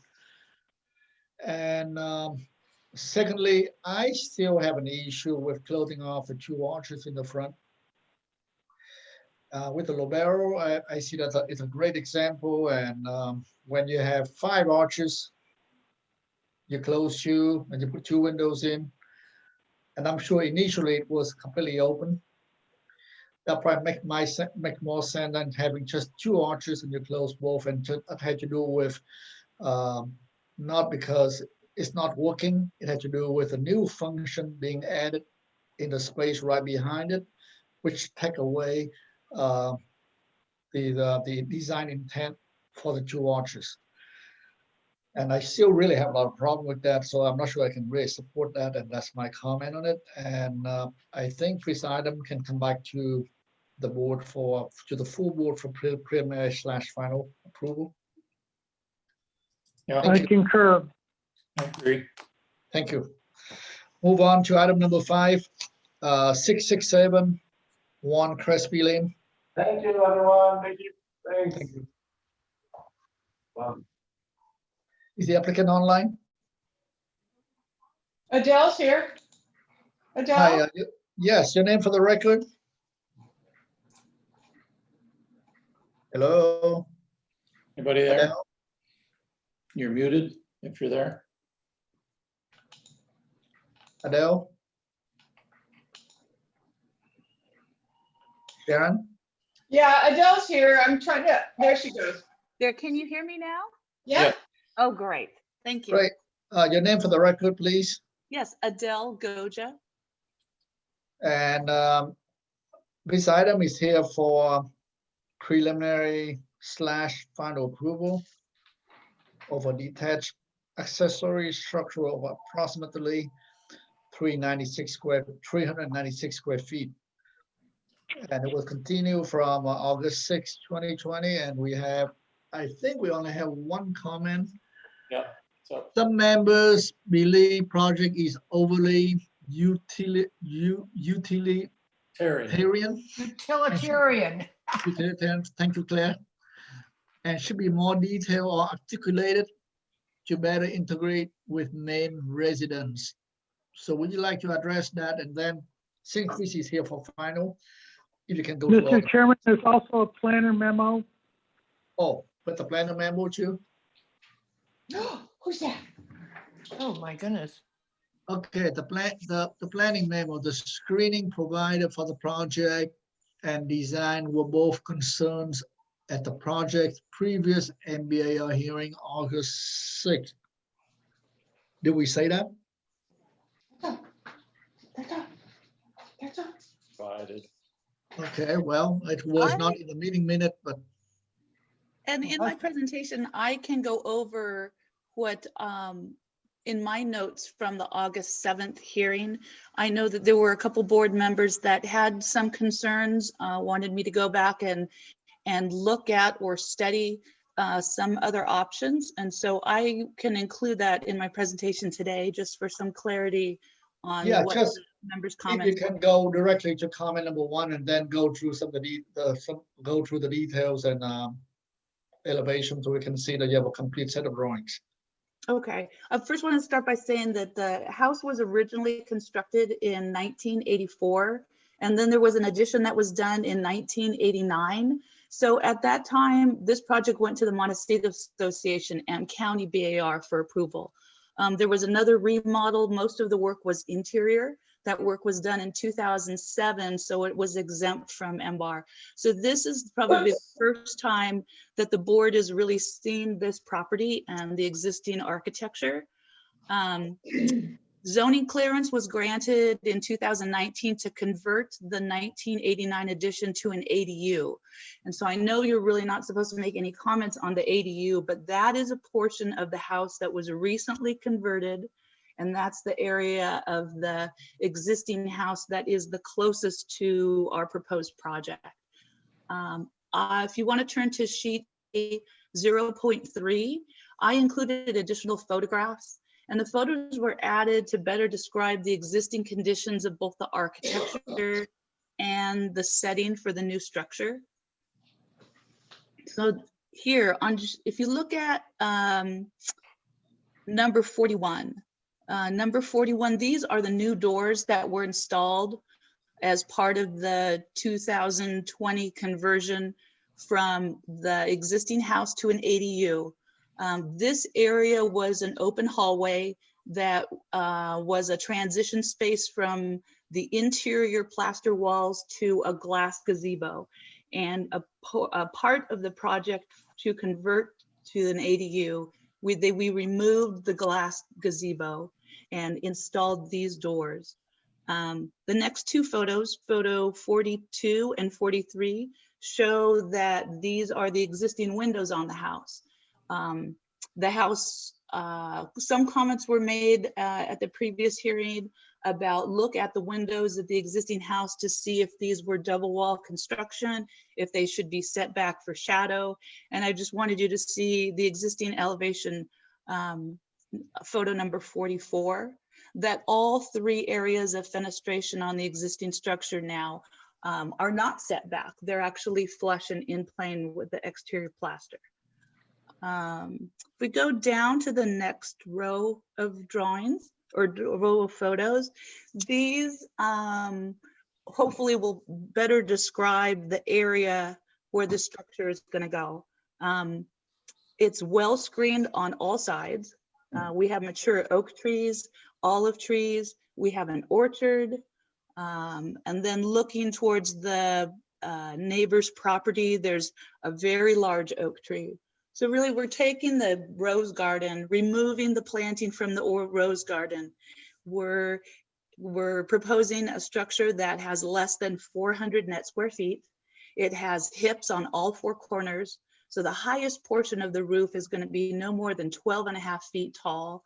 And we kind of feel that the existing architecture, the eaves have been cut. They're in plane with the walls. We're actually have a 2-foot overhang that we feel was going to help bring the just the area of the roof closer to the ground and makes the scale of this building feel much smaller.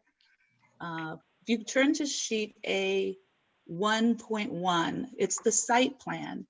And the site plan also has outlines of, they're very light, but they show the outlines of the trees, the drip line of the trees. So the project is approximately 24 feet away from the existing structure. It's 34 feet away from the neighbor's property line. And all of our details and materials and colors are going to match the existing house.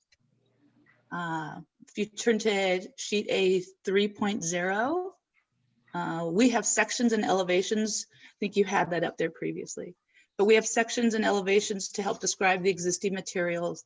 They're all matching the existing. We also submitted a separate material and color board at 8.5 by 11 if that's necessary.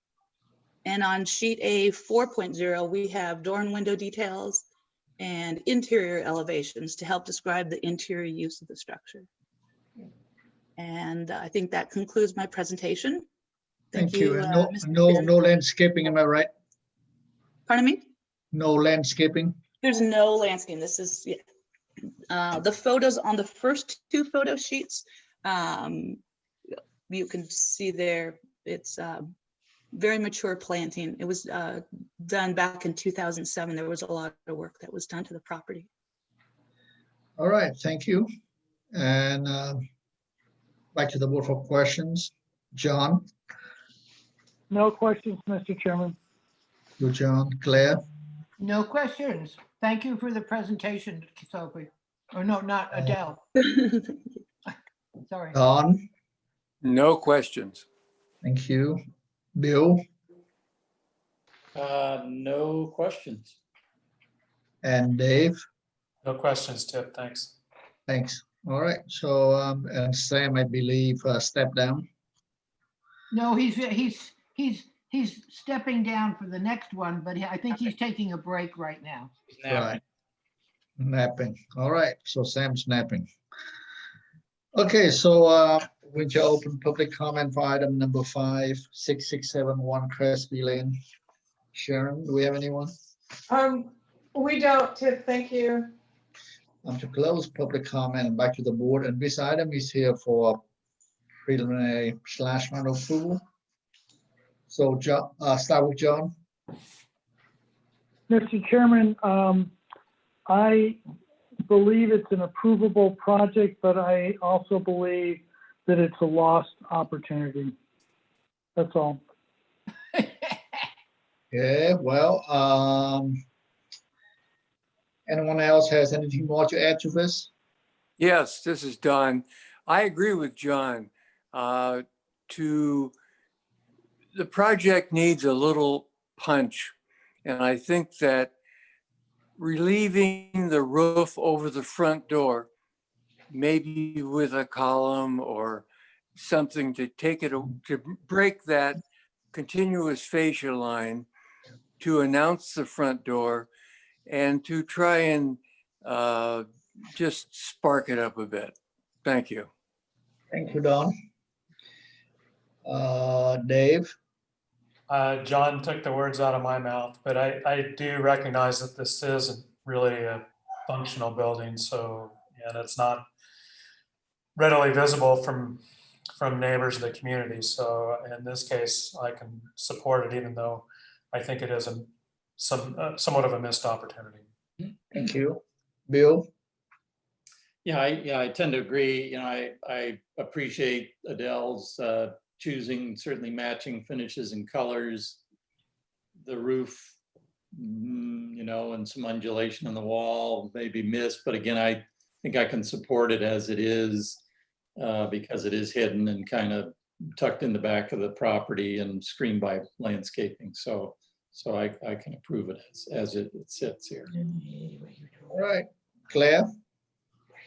No further comment. I'm going to agree with the architects on this one. Thank you. So it seems like it's approvable. So who would like to make the motion for approval as submitted? Do we have, this goes back to the architects, do we have all of the details that we need for final approval at this point? I think so, Claire. You think so? Okay, well then, so I'll make a motion for preliminary final approval as presented. Okay, I'll second it. Further discussion. Don, you want to add something? No, thank you. All right, so all those in favor? Aye. Aye. Opposed? Motion carried. Thank you. Sam is still absent, right? He Yeah, hasn't come back. Sam is absent. He's going to be gone from this one too. So we are on to item number 6, 732 Coyote Road. Is the applicant online? Yes, Your name for the record, please. my name is Andrew Lyon, representing Pollock Spiegel. Okay, and you are here for preliminary / final approval of the new Correct, single-family dwelling of 2,749 square feet, and this item was last heard on September 3rd, 2020, and we had several comments. No, it was continued from that meeting, Mr. Chairman, I think. Yeah, Mr. Chair, I think we need, was going to be one of my first questions, because I do not think that we heard this item either on 8/20/20 or 9/3/20. I think the only time we've heard this item was on 12/05/19. Okay, so then we have a couple of comments from the first meeting of December 5th. 2019. Yeah, Number that's what one. I think, you know. Okay. Number one, provide a preliminary grading and drainage plan and site sections. Include a site section that shows the property relative to the neighbor to the north. Number two, in general, the mass, bulk, and scale looks good. Number three, need grading information for cut fill for the single family dwelling and driveway. Number four, provide conceptual landscape plans. See if there's a way to use landscape so that the two different styles, new versus existing, are not visually, as they are not visually connected. The FAR is currently under the maximum allow. And the last comment, number six, come back with a vicinity map and the neighborhood properties shown on the site plan. And this project may return for preliminary / final approval. So if you can address those 6 comments. Mr. Chair, Yes. I actually have to, I'm interrupting because I want you, the rest of the board to know, this is like ex parte, okay? Is that, that the Mountain Drive Community Association received a couple of calls, and I'm on that board. So there's 3 members of the Mountain Drive Community Association that have reviewed this project, 2 of which I've spoken with personally. So I wanted that put in the record so that everybody knew that I have had conversations with the neighbor that actually has actually written a letter. And then there were 2 other members of the Mountain Drive Community Association who were on the board that also reviewed this project at my request, given the neighbor's letter. So yeah, let's address. Yeah, let's go through that during public comments for item number 6. So would you like to present begin your presentation? I'd be Andrew? happy to. Do you want to start with the letter that you have on the screen? Would you like to start with the project documentation? Do the drawings first. Great. So if we can just look at each individual item. Item 1.0, provide preliminary grading and drainage site plans. Mike Viatone, the civil engineer, is on the line to address these issues. But rather, let's start with the sections and conceptual site plan. If you go to sheet A01 and A02, we've started with the landscape plans. That's what you have on the screen. So A01 and A02 show vicinity maps and the overall site plan for the house. And those are included to address that comment.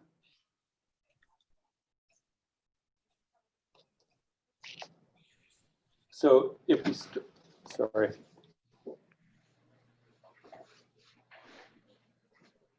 A01. Okay, there you go. Great. So A01 is showing an overall site plan. We drive into the site at the southern edge at Coyote Road. We come up, there's a pool house that's part of this proposal, land use proposal. And then there's a guest house to the left. On the left-hand side, we come up the drive. This has been reviewed with the fire department. And we come up to the primary residence at the top. There's covered parking for 2 spots that's quite small on my screen, adjacent to the front door. And there's a fire truck turnaround at the top of the drive. The drive converts into a pedestrian walkway that brings you down through the site and connects to the guest house and a future ADU. If we can go to the next page, please. The next page is directly addressing the MBAR comment 1.0. This is a site section showing the change in elevation between the primary residence, the adjacent houses, adjacent buildings on the property, and then the adjacent neighbor to the north.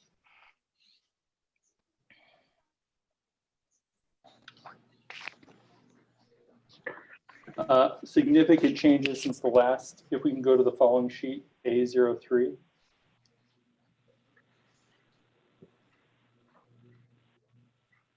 The only significant changes to the project thus far is that there is a exterior deck above the carport, and there is an extension, I believe, of sandstone planters to the south of the site. Other than that, the square footage has been adjusted. Additionally, on the roof, you can see the addition of solar panels.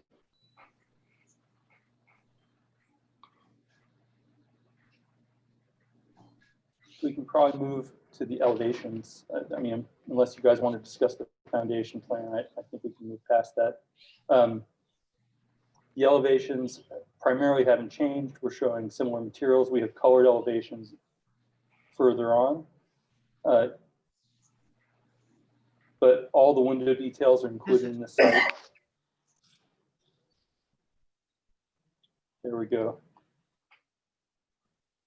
So these are the colored elevations. The building's primarily stucco.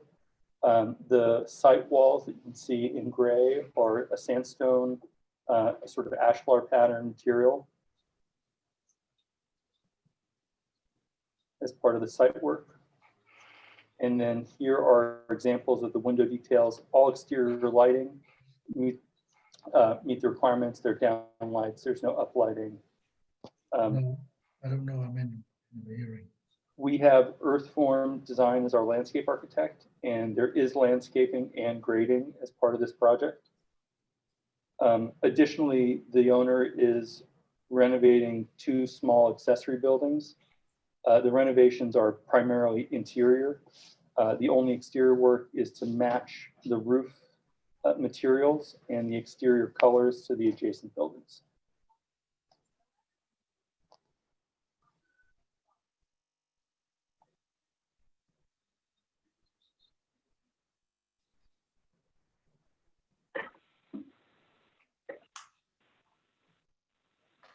To address the grading and landscape, I'd like to really turn it over to Mike Viatone, our civil engineer, or Nick Terrell from Earthform, who can address the landscape design and grading plan. This is Mike Viatone, the civil engineer. And I can walk you through what we're looking at right now on the screen, which is sheet C1. I'm going to break this down into 2 components.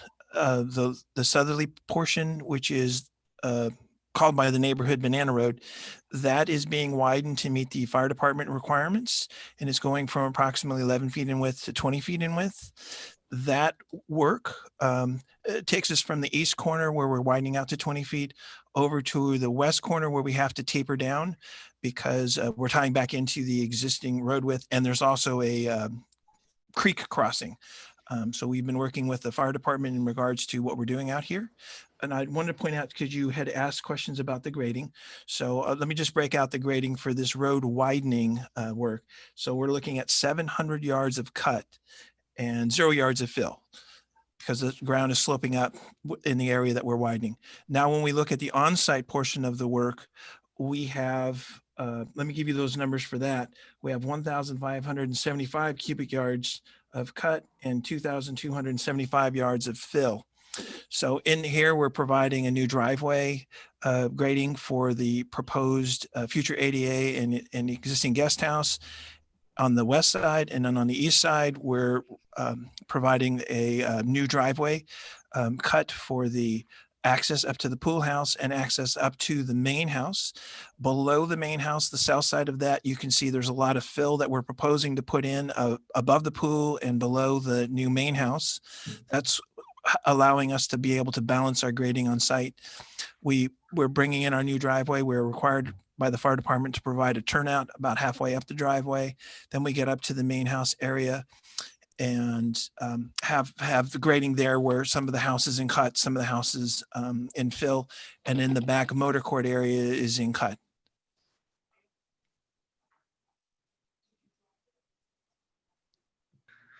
Okay, are you done with your presentation? Yes. Mr. Chairman, I think we have our landscape architect who might want to just complete the presentation for the landscape planning. Yeah, please. Yeah, good afternoon. Can you hear me? There we can. Yes. Yes. Hi, Nicholas Terrell here. So really, we're not doing, we like the natural look, we like the defensible space for fire protection. We're infilling some planting of what's already existing along the eastern border. We are covering the grading with native ground cover. We will be upgrading the pathways, just improving them for walkways and adding some lighting, minimal lighting to travel from the ADU to the pool house. We do have a pool proposed at 16 by 45.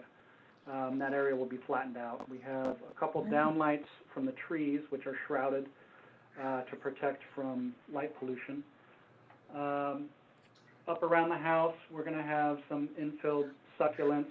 Some of the succulents that are existing are down by the road, which is being widened. So as that road is being widened, we're going to take those succulents, which are aloe, agave, and crassula, and let the owner distribute those about the property as she chooses. All of our planting is native, low water use, so our irrigation is very basic, drip. And let's see, we're not proposing any trees. We have a synthetic grass around the pool house and in the rear yard of the main structure. We have terraced walls below that, which we're going to be stone clad. Those are all about 3-foot walls, 3-foot drop off on each one of those. The highest point of the bottom wall is about 5 feet. We have one stone stacked wall to protect the oak tree on the western side of the residence.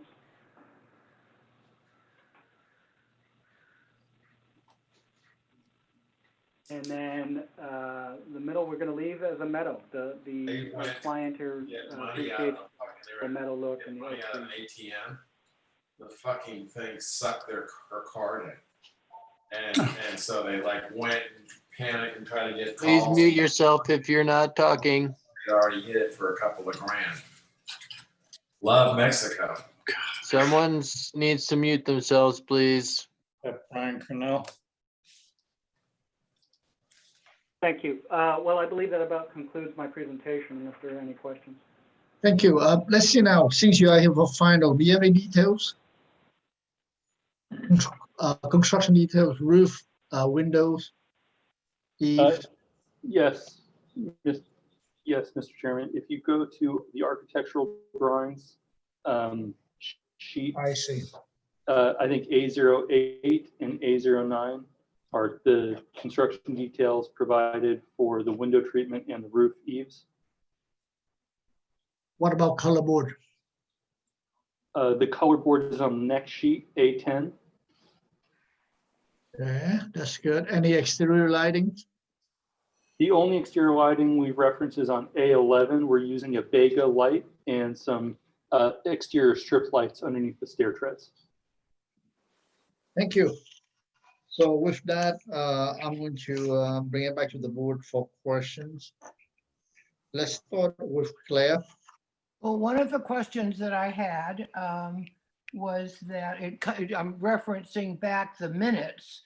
And in the minutes, we had requested that the applicant show where the neighbors' buildings were. And I don't get that got put, and I don't see where that ever happened.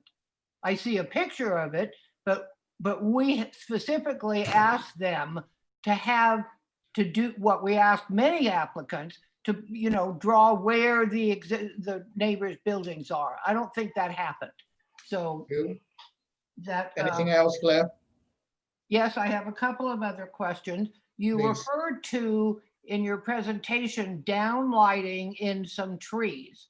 So I want to know, I mean, you just said you don't have a lighting plan, but you did say in your presentation that you were using down lighting in some of the trees. That's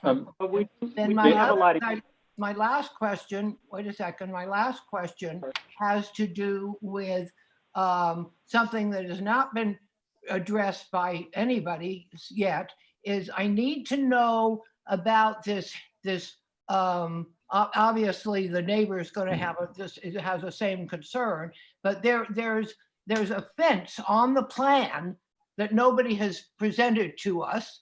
So I want to know about that fence. And then I want to know from the landscape plan what the hedge materials are that are proposed for this fence that runs all the way along and the planting, all along the property line. Because this is the concern of the neighbors, that live on that road. So I'm just sort of adding things right here now. So the question is what are the plant materials and what is that fence? What's Board it put out person. of? What is it?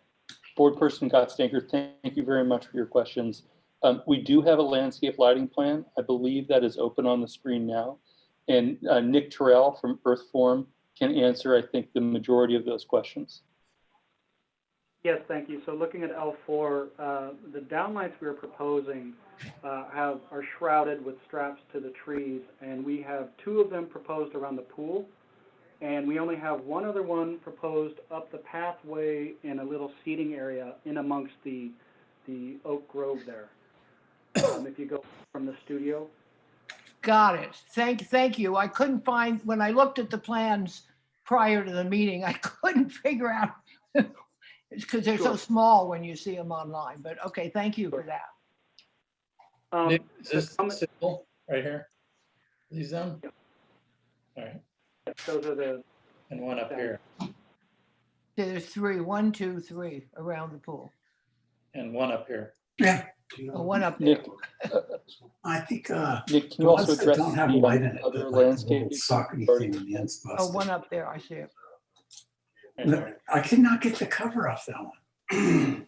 Like these, And then I get how these come off. That one's like jam. Sorry, Nick, 1 second. I tried to put another light in the Hello, practice. can you please Yeah. mute Someone- I can't yourself? get the cover off. Tony, can someone please mute Tony Zekis? I will. Thank you. Uh, And why don't you go ahead? Thank you. Thank you. Claire, to address your other questions about the planting along the eastern border in particular, there are existing oleander, existing rhubarb, lemonade berries, some existing oaks, and I believe there's one existing olive. So what we're going to do is infill with oleander, rhubarb, some prunus, and some tavetia, randomly placed kind of along the line of the fence. The fence is going to be a 6-foot black chain link fence. We want to plant around it so it's not exposed. It's also, again, black, so it should be inconspicuous to the areas that aren't fully planted. This is going to be more of a natural look, so it's not going to be a dense wall of a hedge. It's just going to be, shrubs that are already naturally there and then just infilling areas. Thank you. Thank you, Claire. John? Yes, Mr. Chairman, thank you. Bill, can you zoom out a little bit on that? Please.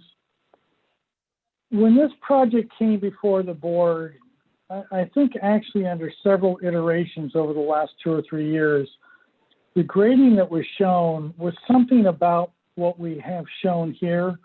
But if you can go to PDF page 27, please. The grading plan that Mike did. All of a sudden, I see something that's significantly different than what we were talking about before. Yeah. And which I felt, and I guess the question is, what happened? And is it possible to bring it back to where we were before? That's the first question. Mike? I can respond to that. Yes. So what we had on our first go around, like you said, year or two ago, was just lots of cut, but no fill. And that was all going to be trucked off. And so what we're showing now then between the pool and the main house, that that area in there that you're seeing is, substantially different, is we're trying to use that area, that meadow area, and fill that area in with that cut material that we're generating. That's weird. Okay, thank you. Number two, Out of the socket. I drove up to the site today. Lid off that? Yeah. I use. Okay, I drove up to the site today because of the large change in the grading, just to see really what was going on firsthand. And so the first question is, what's going on with the road leading to this project? Is it a private road? Is it a public road? And this one's A private road. Yeah. It's Yeah, a like the private road. And how far does your easement go on that private road? Does it start about at your driveway, or does your easement extend north up towards the house on that existing road? I can address that again, John. This is Mike Viatoni. Thank you.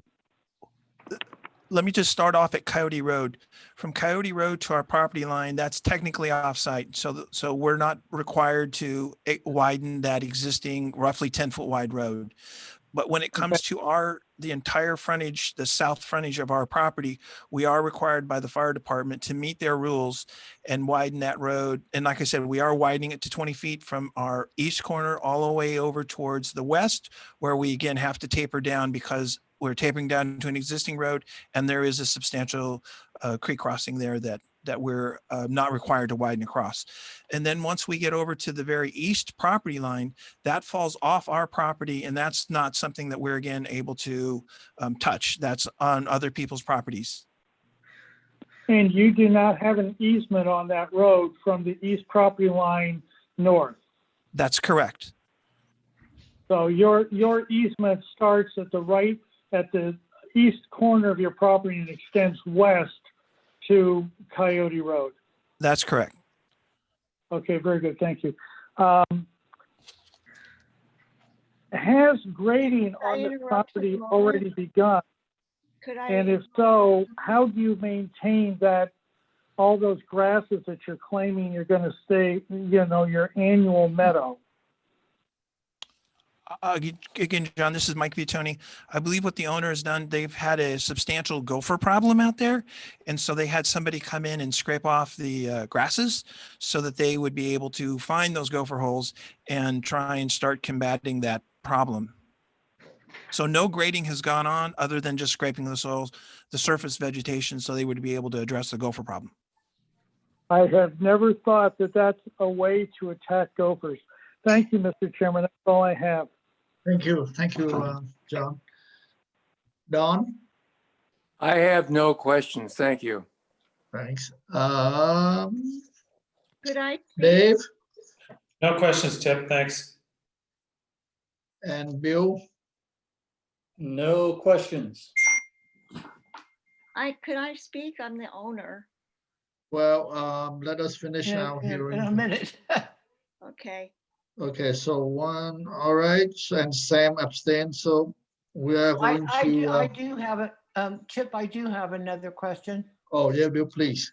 Yeah, I wanted to go to the, I wanted to know what the height of the walls that are out in front of the house, like those two little walls to where all the grading is, where we're gonna put all the dirt, I guess, what those.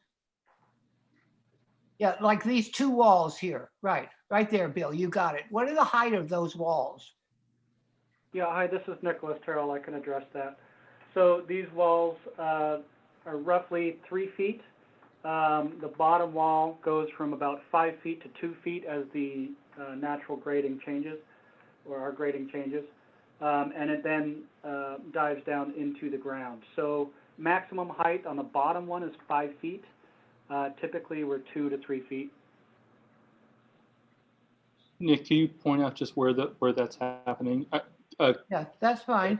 I mean, What person, Gottstanker, were you talking about? Yeah, the walls to the south of the primary residence, or the Yes, walls? the of walls, yeah, those two walls that have been added in to, since we, see, when we first saw this, there was nothing, there was just we never even saw all of the stuff that's below the house, because that's my next question, is what is the elevation of all of the understory of this house that's now, you know, I mean, this house is built up. When we first saw it, it was kind of a rough conceptual. Yeah, here's a good draw here, right here.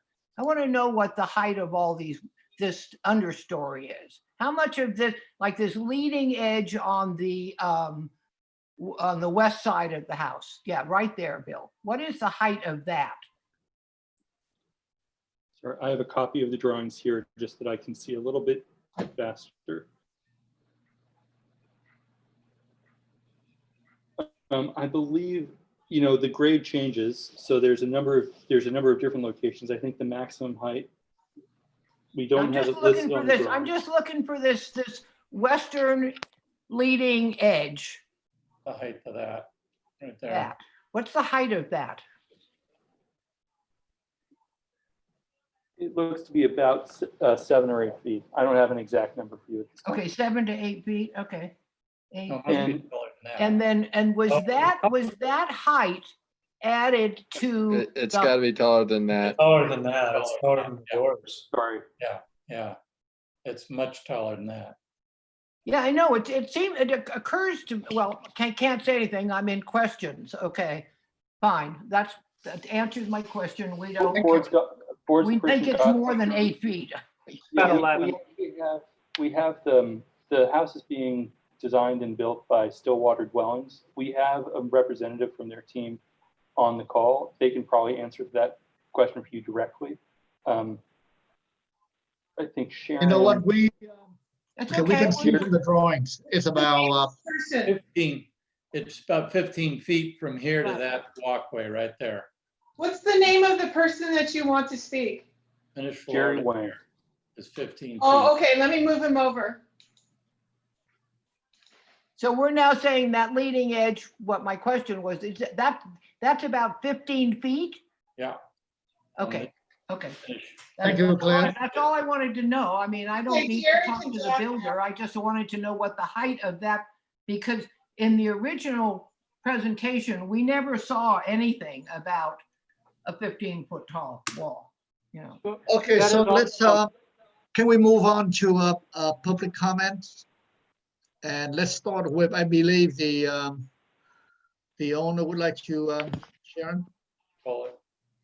Well, I have Mr. Mulder and another person on the phone who'd like to speak after the owner.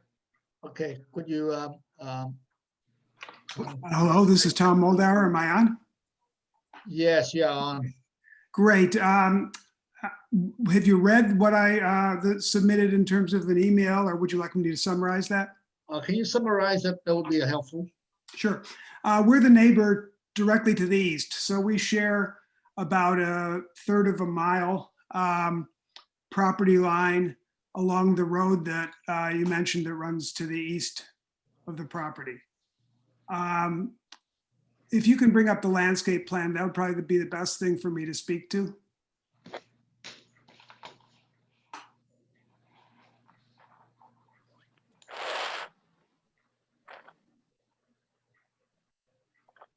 Okay, so if you look to the right of this entire property all the way down, that's us. Our house sits on the back about at the same latitude as the proposed residence here. So we've covered a lot of issues off with the Spiegels, and we're pretty satisfied with most of what's going on. But the one thing that remains is this issue of there's the chain link fence running down the entire length with the hedge. And the concern is just the height. I understand the need for screening up around the house, but the characteristic of this road right now, particularly when you get below the screening planting we have for our house, is it's wide open to the left and to the right, or to the east and the west, with, you know, beautiful mountain canyon views to both sides. We've kept our planting low down there, so anyone coming up driving, walking. It's just a nice open sunlit feeling.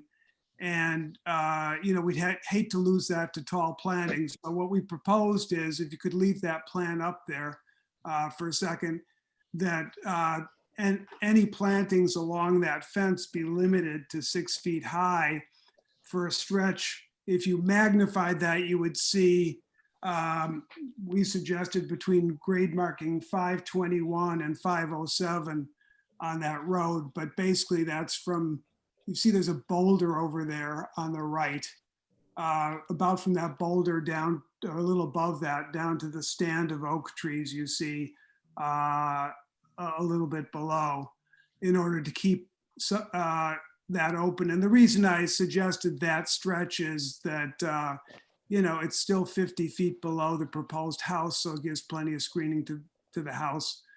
And just a comment to the landscaper, I'm sorry, I forgot your name, but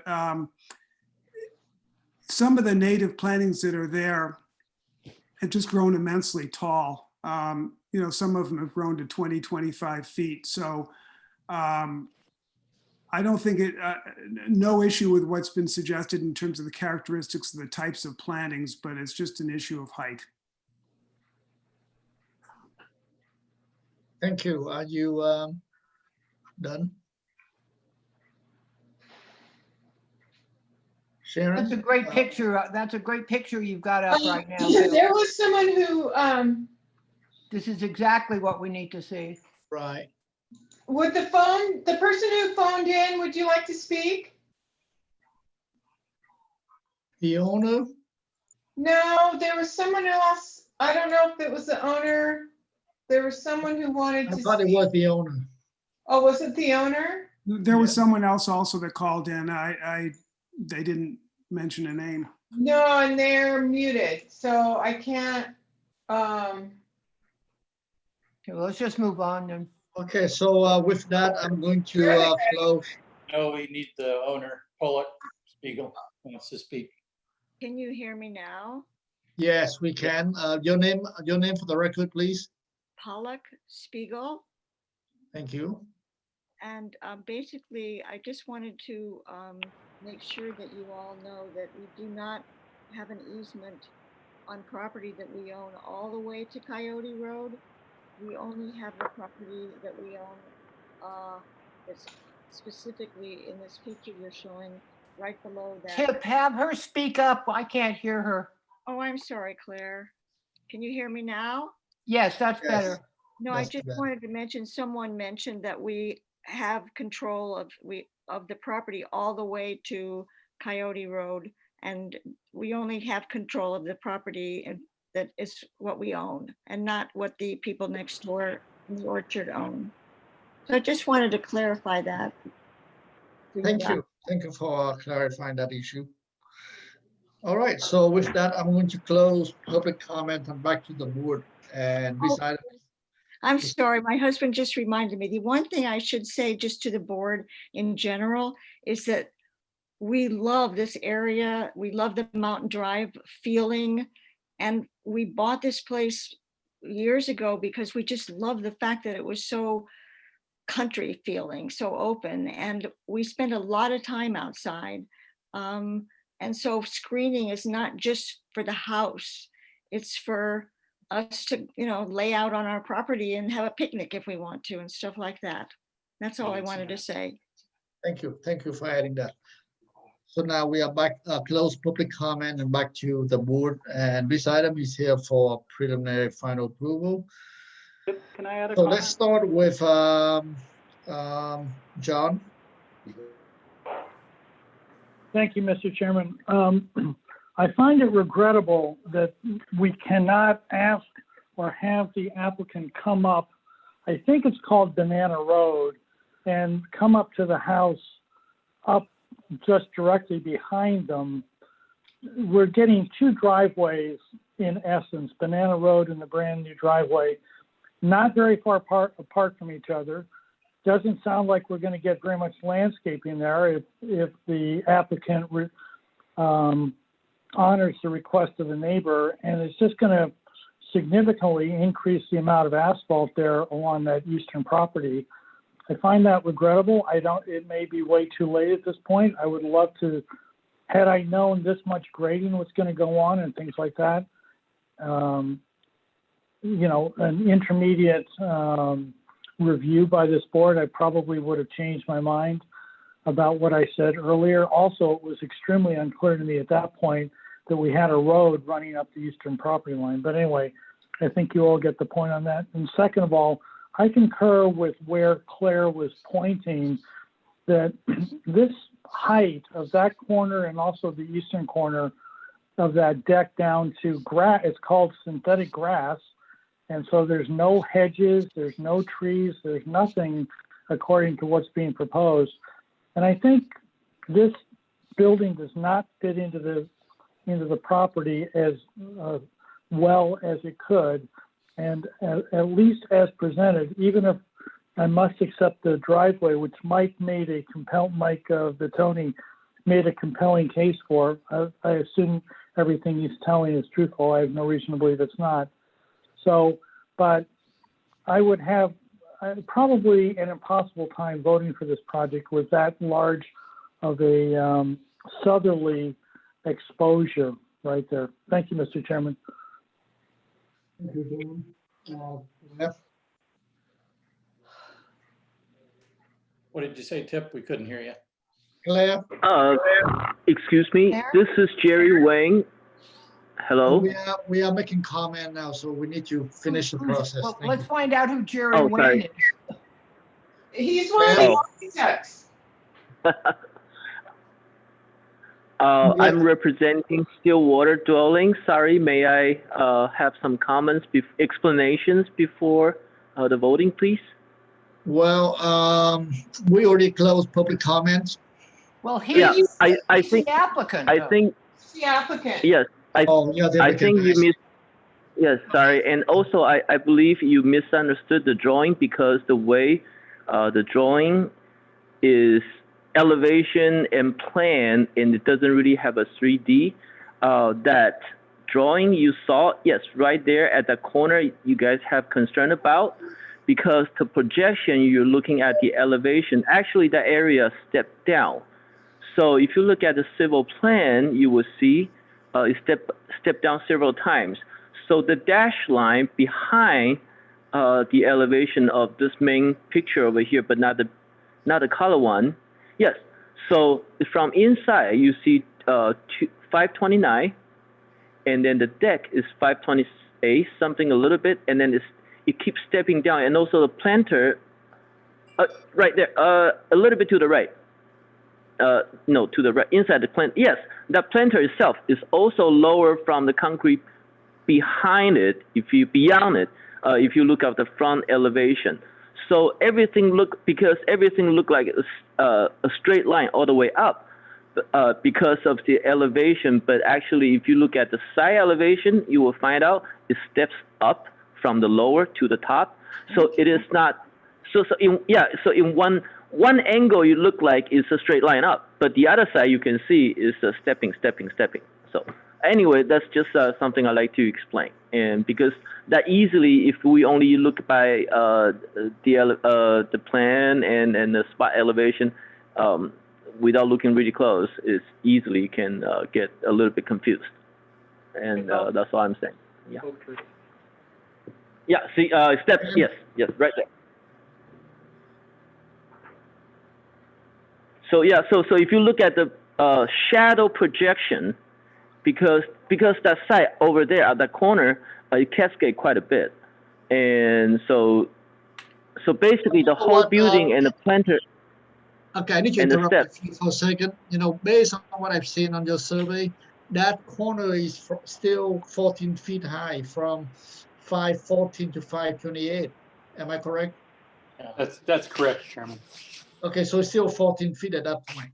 That's correct. That was a question earlier. Chairman, I got to finish with our comments and then move on with whatever we want to do. Claire, would you like to continue your comment? Okay. Well, here we go. Okay. I actually do appreciate Land Forum and Mr. Mapus and his landscape plan. So let's go to the landscape plan and the issues that I have as what's being proposed. I think, okay, here we go. Okay, let me just preface this by saying that I've lived on this road. I lived on this road in 1963 and 64 when I was a graduate school at UCSB. Okay, so I'm very familiar with this road. And I think that that constricting the use of this road by a fence and a hedge is not the way the landscape, I would do the landscaping. Okay, and that's part of what the neighbor has the issue is. If you go to the lot above, somebody put a fence up. So for the people who live on this road, all 8 of them, I think is 8 right now, all the way up. Now this causes an alleyway of plant materials or fence materials. You know, I mean, see, right now, the Pollocks have even said they bought this property so that they could, you know, be in the country outside. But now we're going to put up a hedge and a fence to match what happened to the house above. So now everybody else that lives on this road is now going to be driving through an alley. So I'm going to ask that Earthform restudy that edge and at least move the fence back, so that, because what I know what's coming is that this road is going to get widened. You know, they've been at it for 10 years. You know, they've been trying to get it done. So by putting a fence right on this fence line, that's going to be a horrible problem for the neighbors to the east. So, and it's going to absolutely impact the neighbor that spoke earlier. You know, so you can see what's happening is it's just going to squeeze it. So if the Pollocks want a natural landscape, then I think that Earthform needs to go back and actually redo the landscape plan, get that fence off the property line, move it back, have it being a, you know, kind of an undulating fence or whatever, or put the fence around the pool. You don't need to fence the whole property. Okay, so that's one issue that I have. Then we'll go back to this 15-foot wall, you know, which when we first saw the house, we never, see, there's what we got. And now we're going to do another fence down below. And then we've got this little tiny country road that the fire department keeps getting wider and wider. You can see what's happened on those photographs. You know, so I think that given the Pollocks have a 3-acre or 4-acre property, that they need to back off the road. I get they don't have an easement on that road. They've got their driveway where they've got their driveway, but I think out of respect to this particular neighborhood, which is known as Banana Road, that the landscaping and the fencing need to back up, you know, and maybe even get rid of the chain link fence. I mean, you know, this is a country road. We don't need a fence there. Well, the Pollocks need a fence around their pool, but they don't need a fence that runs the entire length of the property and gets planted.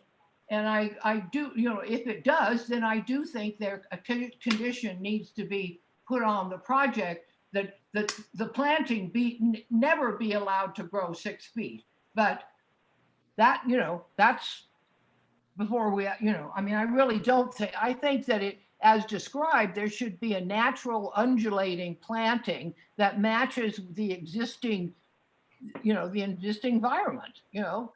All right, thank Okay, you, Claire. then going back to the wall, I don't see, with the amount of grading that we've come up with, I don't see why this whole house shouldn't be lowered down so that we don't have this leading edge of 15 feet.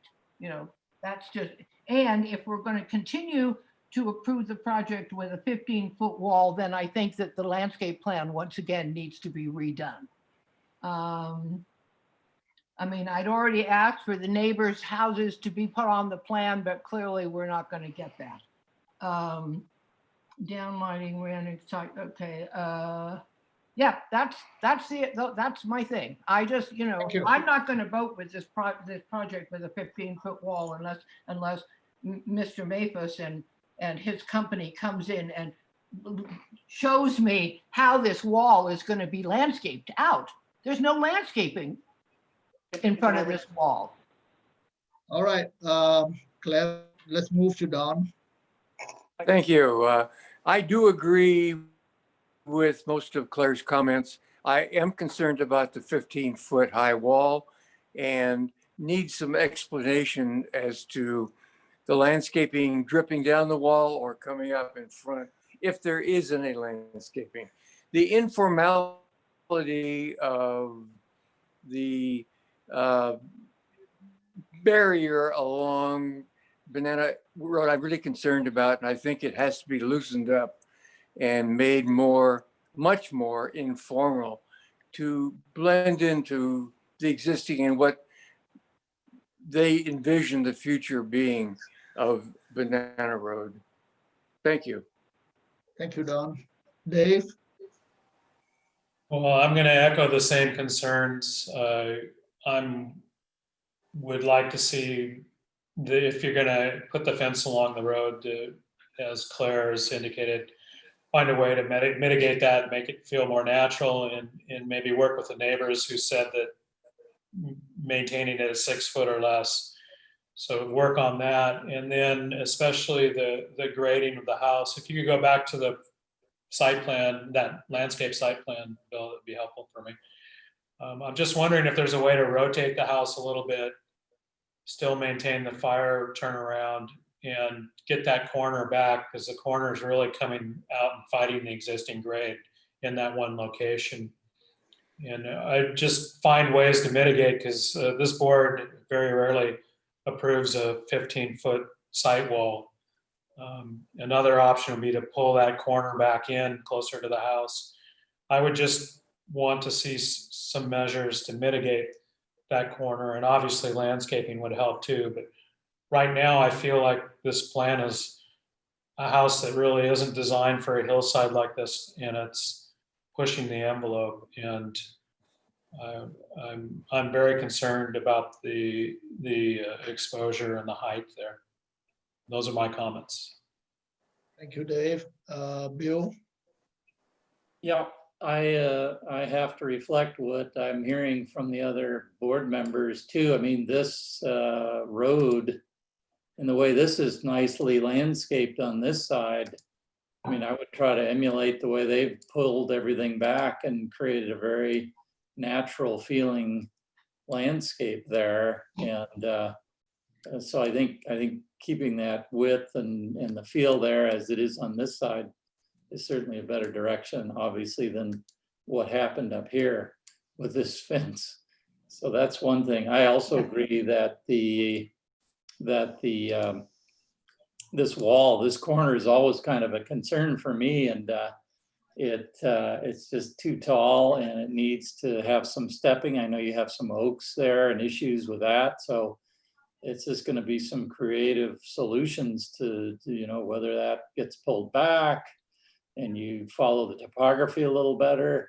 It just needs to kind of nestle better into the side of that slope as well. It looks like you've got some elevation here that you could probably bring it down a little, and just bring everything down and try to work those grades a little better and get that landscaping to screen that corner and step it as well, so it kind of cascades back and down. So I think that's a concerning area.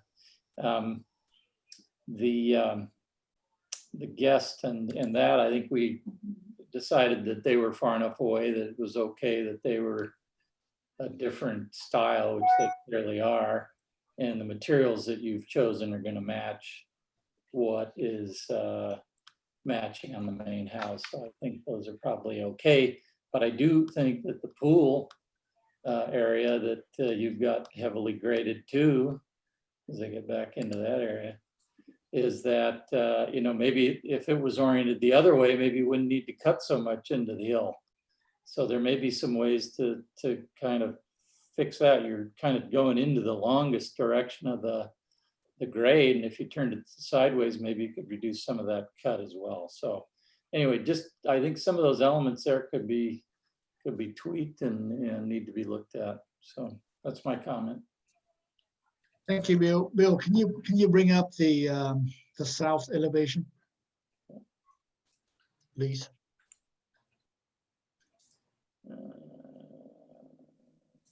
Which one's the south? That one. This one here. Can I make Yeah. that? Oh, down below. This one here. Yes, yeah, that's it. That's the one. Yeah. So in a way, you know, I do agree with all the comments, and I do have a concern about the exposure of the house. And I think the site is very beautiful. It's countryside. It's very casual, rustic.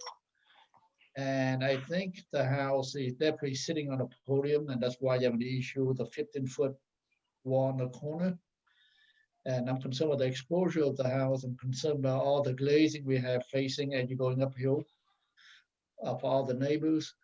And so it's something that I think that maybe the house had to be lower or make it blend into the site a little better. And I think Bill had an excellent point of the pool could go the other direction, so the cutting doesn't go all the way into the hill. So it seems like this board is not ready to approve this project yet based on the comments that we got.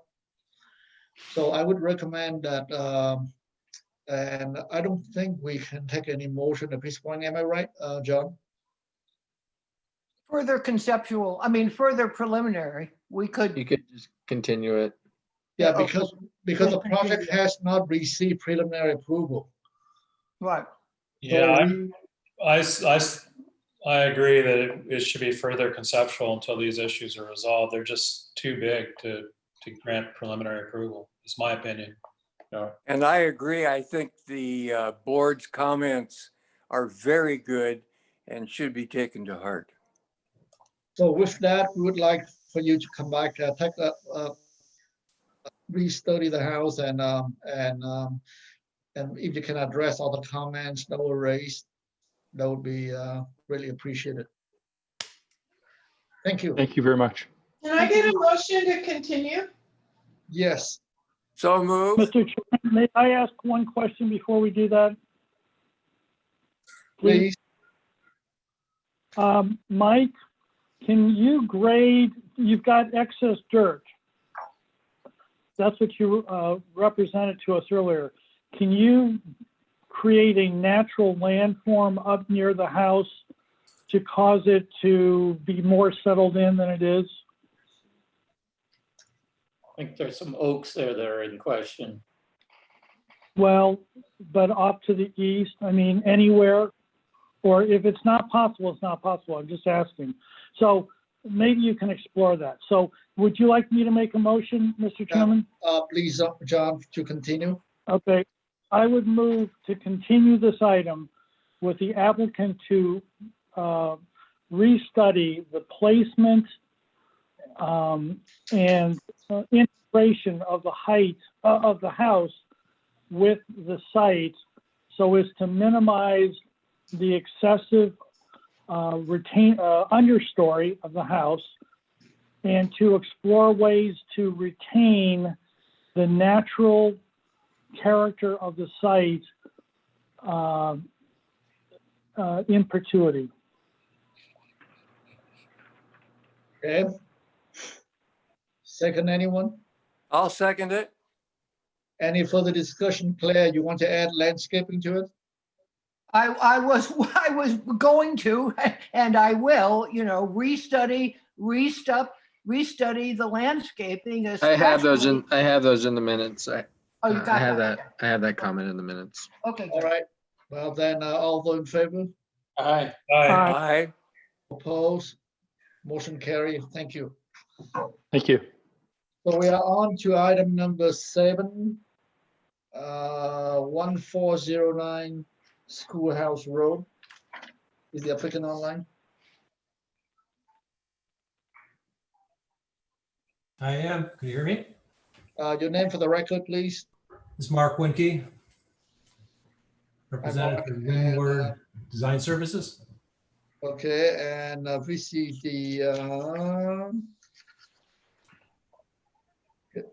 continue from 7/09/20. Correct. And you are here for preliminary final approval. Addition to the existing single family dwelling, and we had several comments. Number one, architectural style is acceptable. Appreciate single story solution. Number two, study opportunity to better screen garage doors. Number three, circulation plan, create excessive hardscape.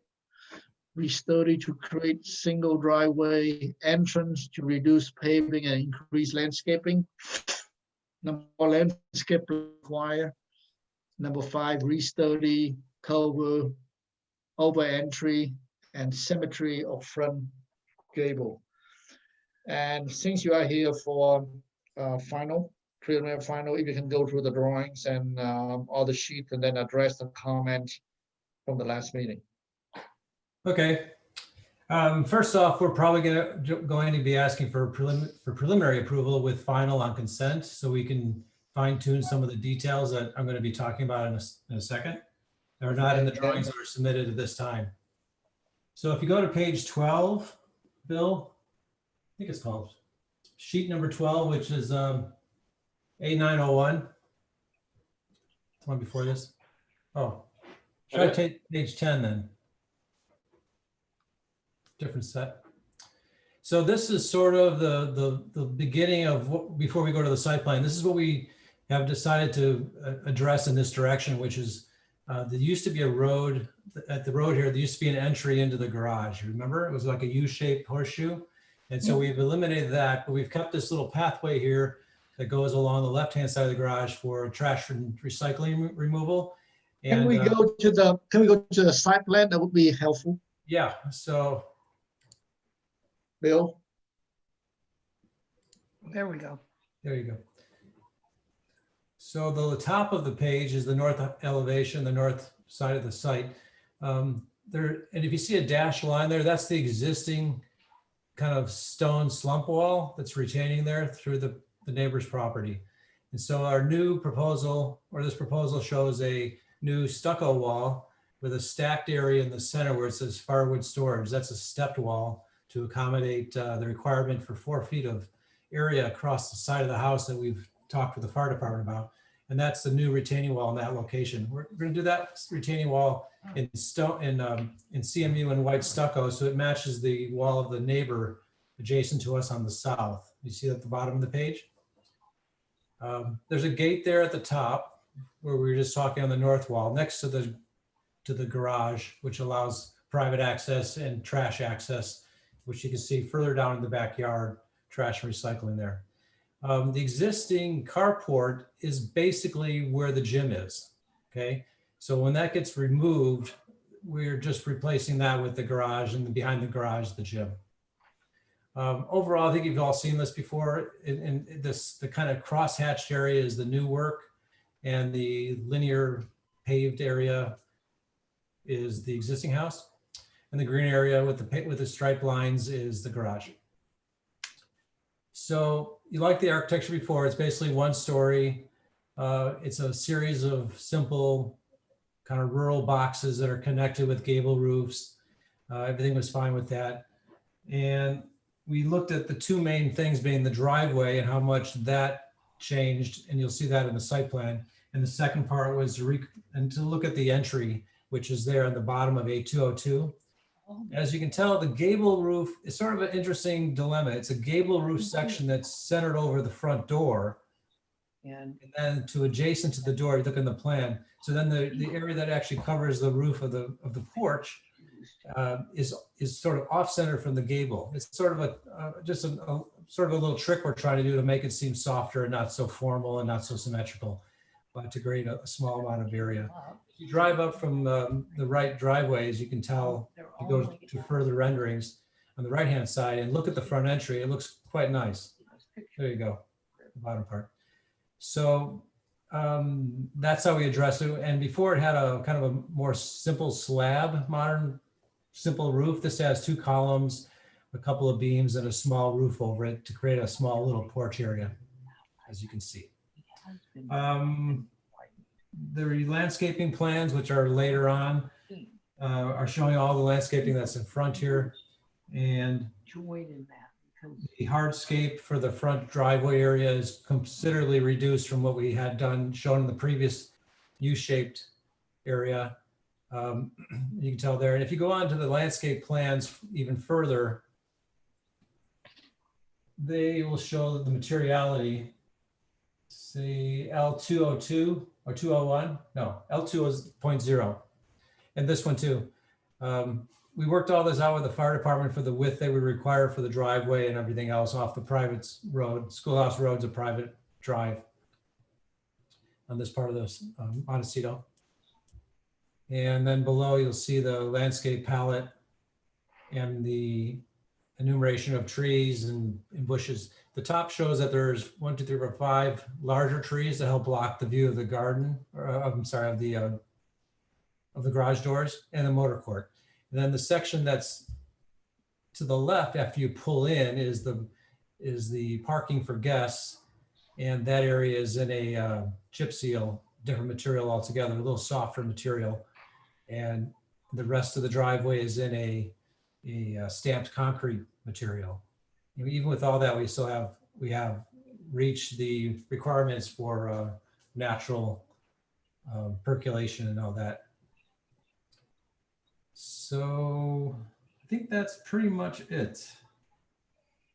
The lighting fixtures are down casting, and the materials are all on that. All right, so let's go to the board for questions. Let's start with Dave. I don't have any questions, Tip. Thanks. Thanks. Bill? No questions, Tip. Don? No questions?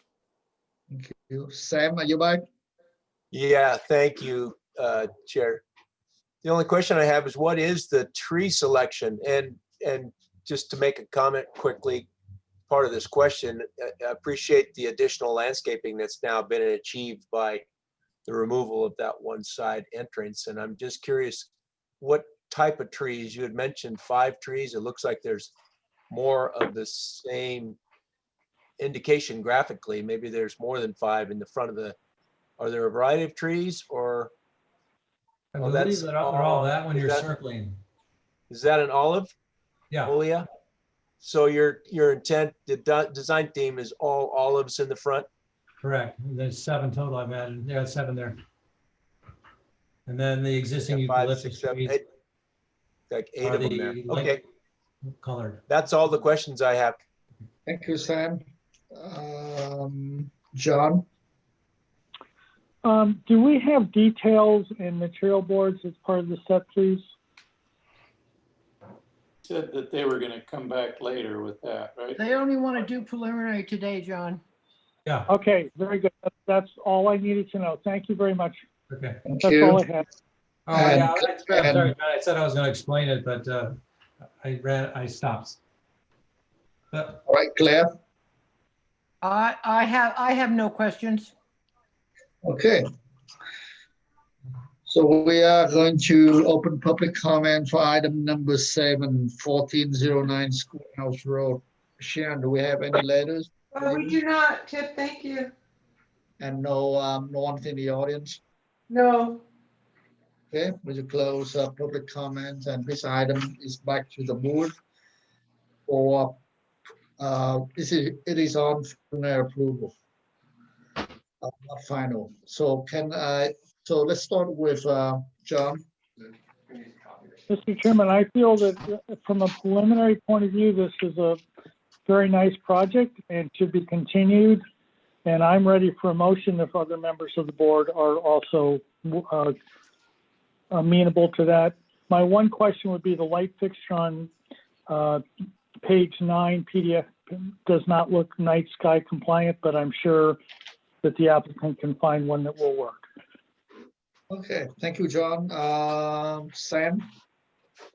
Yeah, I agree. This looks like it's ready for preliminary approval with just the additional final adaptions made for details and sizes and irrigation and everything else provided next time. But it looks like most of it's figured out for a good preliminary, solid preliminary approval. Thank you. Don? Yes, I certainly agree. And I want to thank the applicant for working with us. This is far superior than the original concept and closing off the driveway and so forth. And this is working together to produce a superior project. Thank you. Good on. Thank you. Claire? I agree with Mr. Sharp. That's my comment. I mean, I think this is much better when we started, and I really do appreciate the work that the architect or applicant has done. And I'm ready to make it also second Mr. Watson's motion for preliminary approval with the applicant to return for final on consent. Dave? I agree and have nothing to add. I can support the project. Bill? I'm ready to give it preliminary. Okay, I do agree with all the comments, so let's have a motion. John, Mr. Chairman, I thought make a motion, did a pretty good job. Please. Claire? What? I'll second it. Second by Don, and all those in favor? Aye. Aye. Opposed? Motion carry, and this item will come back to on consent for final approval. Okay. Yes. Thank you. Have a good one. Thanks. We are moving on to item number 8, 309 Avila Way. Is the applicant online? Yes, I'm here. The name for the record, please. Can you hear me now? Yeah. Okay. And your name for the record? My name is Tony Z. Case. Online with me somewhere are my landscape architect, Chuck McClure, and the owner is Dee Dee Singhas. Thank you. And you are here for final approval for a new single-family dwelling of 2,816 square feet. And this item was last heard on August 6, 2020. And we have several comments. Number one, extent of paving is excessive. Number two, need to add in planting to soften the area, provide landscape plan. Yes. Number three, architecture is acceptable. Number four, need more details to demonstrate how project will match existing. And light fixture need to be hooded and dark sky compliance. Yes. And this is an addition. The existing, addition to existing single family dwelling. Yeah. Of 552 square feet. I want to correct that. So can you address those comments and show us all the details since you are here for final? Yeah, sure. So on my site plan, we just kind of I added some plant pockets there for my landscape guy to come in and put something in there for us. I kind of simplified that driveway to make it look kind of more like what it really looks like. It was looking a little busy with the previous version. So we did, so I don't know if you want to, on the next page, we can see some photos of the site. And so essentially what we started doing with it, what's driving this project, we're going to remove that greenhouse at the second from the bottom. Yeah, there it is. We're going to remove that. That was an unpermitted addition done. We don't know how long ago that was. Then we want to replace it with something more cohesive with the rest of the architecture of the house. I think we've succeeded. At the bottom, there are photos of the driveway.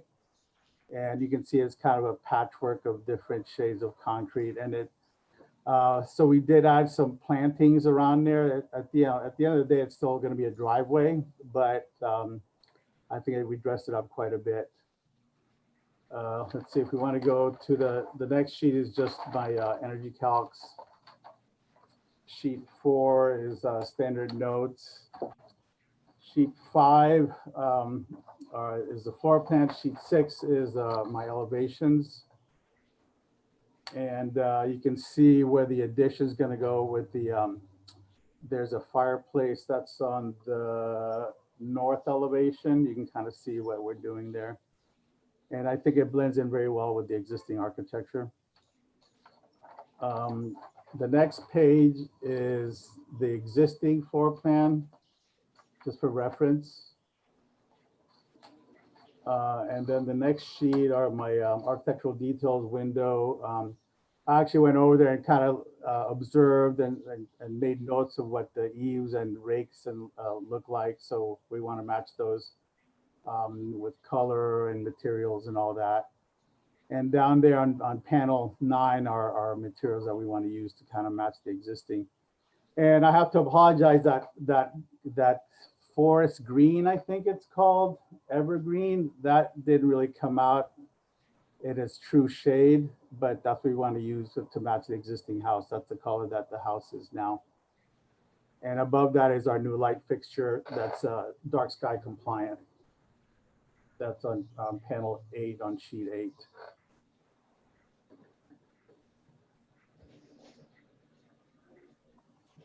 Okay. And landscape plan?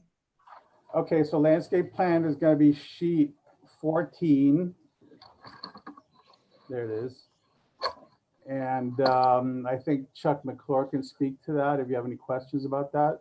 Yeah, I've got some new plantings, removing some concrete and then adding some back in to get some pretty meaningful planting beds in front of that building. And then I've walked around the site and I've added landscape where there were bare areas and places where it could be improved.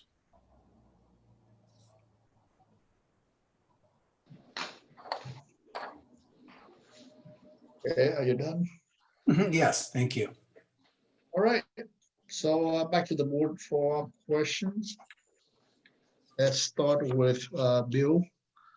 Yeah, Chuck, I'm looking at your landscape here and I like this, but is that okay? There's that fireplace that. Yeah, I didn't know that was a fireplace shooting out to the outside. I didn't know that. I mean, I prefer this nice buffer, but that was part of the problem I had. It was a lot of hardscape right up to the hardscape, and it felt a little odd over here because of the driveway. Yeah, I didn't know that fireplace opens to the driveway side. I thought that was so that wouldn't be there. Is that it, Chuck? It can't be. Yeah. Yeah. Okay.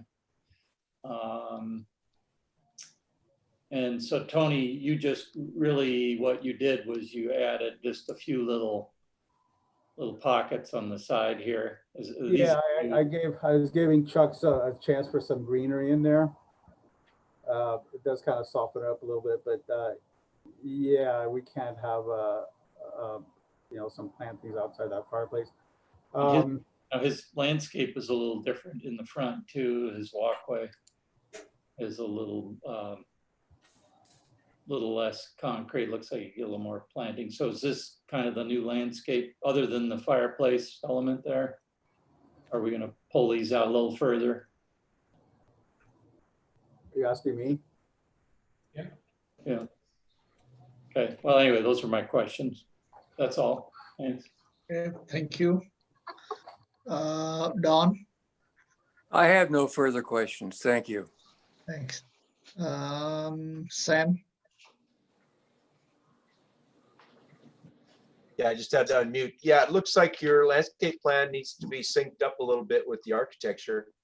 Maybe that tree could be moved to that other corner of the new addition. We are still in questions. We're in questions, Don.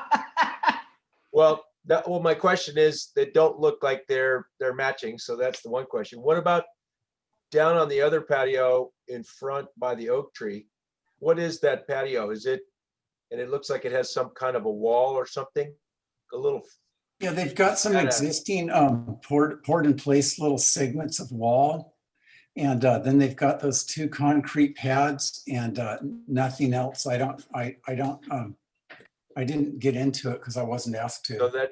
that's an existing condition there with the paneling of the fencing by the Yes, existing you oak? can see it there in the photo. Yeah, we're not doing any work over there. All right, those are little small things anyway. I see. Okay, no further questions. Thank you, Sam. John? Bill, would you go to the landscape plan, please?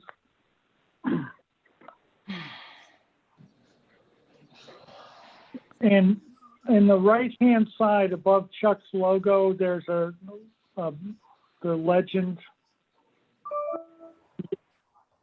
And what does it mean what does it mean 4-inch flats at 12 inches on center? A flat is a flat is like an 18 by 18 by 2-inch deep tray of soil that little plants grow in. And so that's called a flat. And you take little brownie sized chunks out of it, and those chunks are placed in the soil at 12 inches on center. It's a bluegrass. What I read it as is you were going to put some plastic, a square plastic, something from the nursery, and swap it on the ground and walk away. Did I misunderstand what you were trying to communicate? Yeah, that's a ground cover. Okay, so that's actual ground that's there. It's not just some kind of something from the nursery. Is that correct? Oh, I guess I'm not understanding the question. It looked to me like you were not proposing permanent planting by the way you described that. Are you actually cutting the concrete, exposing dirt, and putting planting into it, please? Yes. Thank you very much. That was my question, Mr. Chairman. Thank you. Thank you, John. Claire?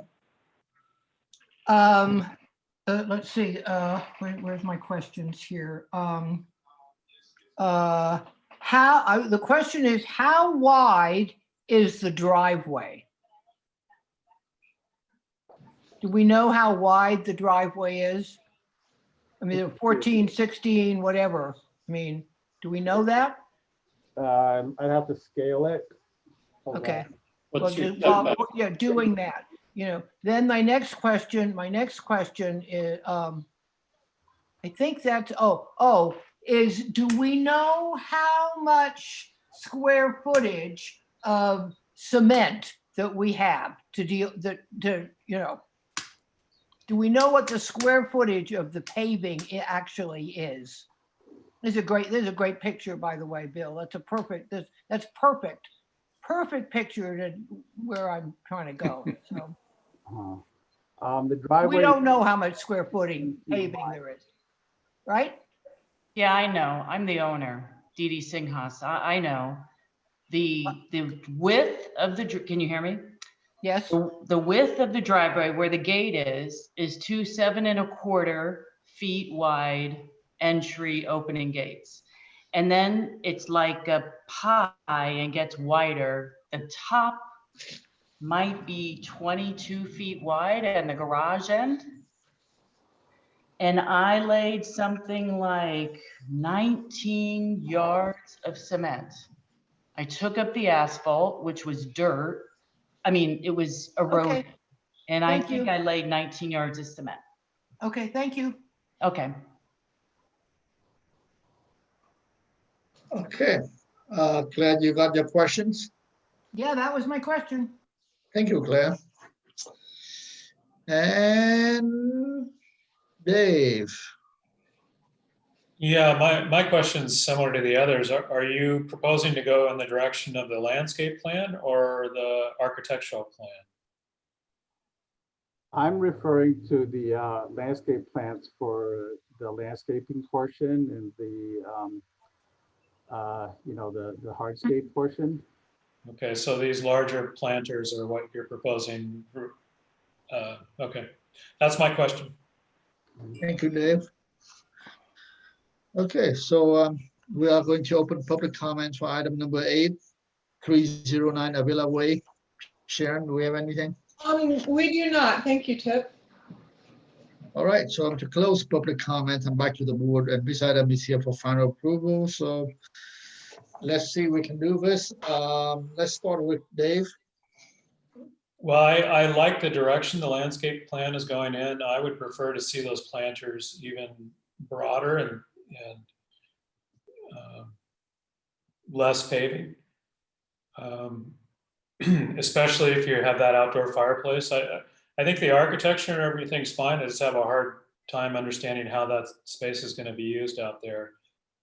So I would encourage you to build upon this landscape plan and maybe expand the area out there even more, so it's softer and more usable. But that's the main concern I have. I think everything else is well away from the street and it's not that visible, and the architecture is consistent, the new architecture with the existing.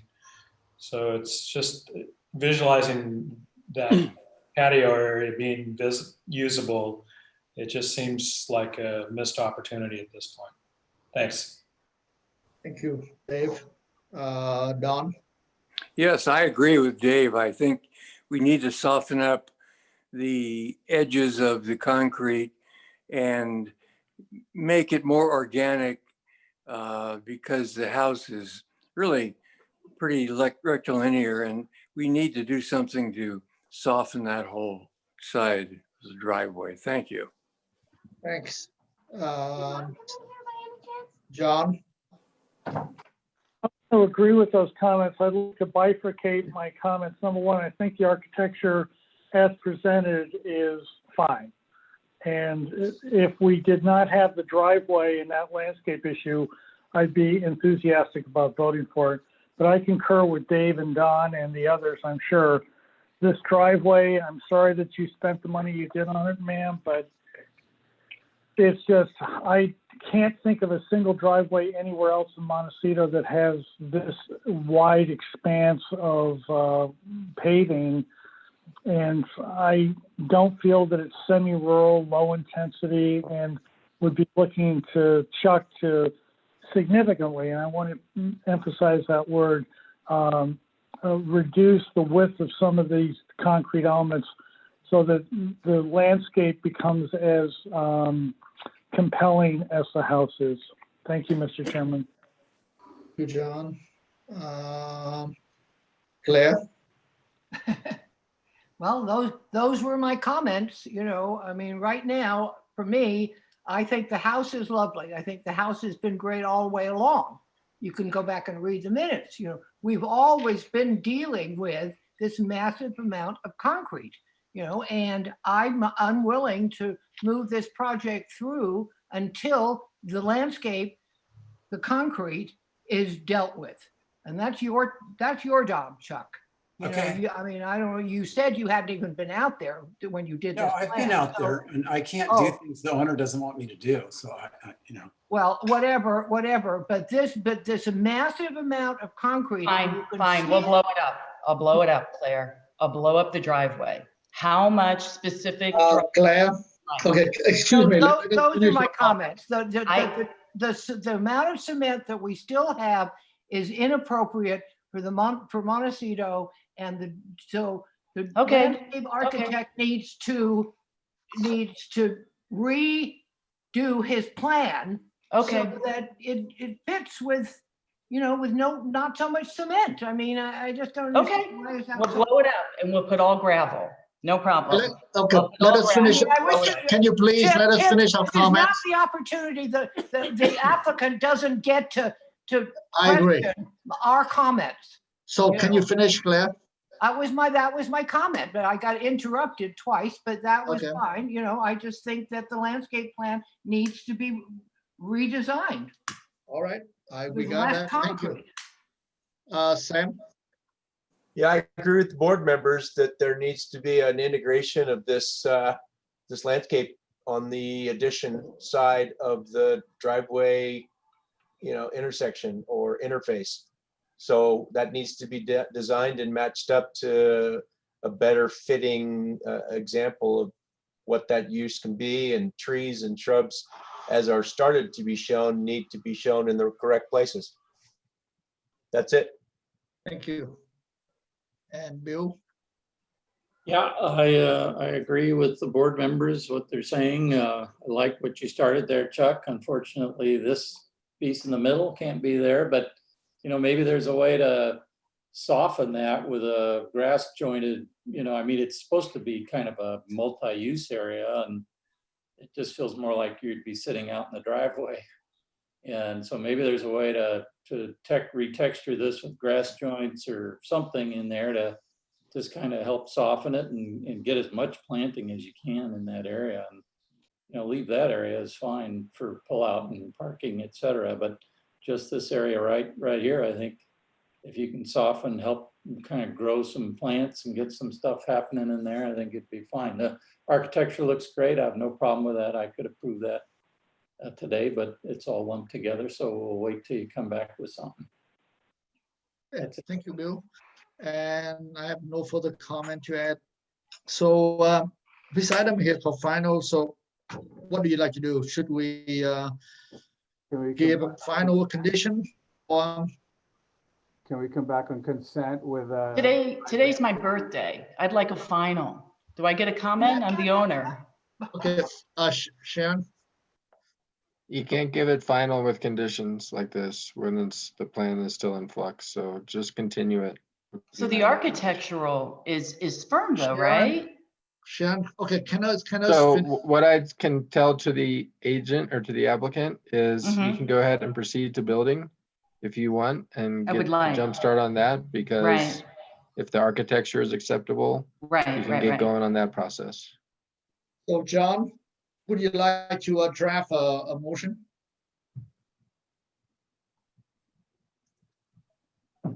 John, are you muted? We just need a continuance. That's really all we need.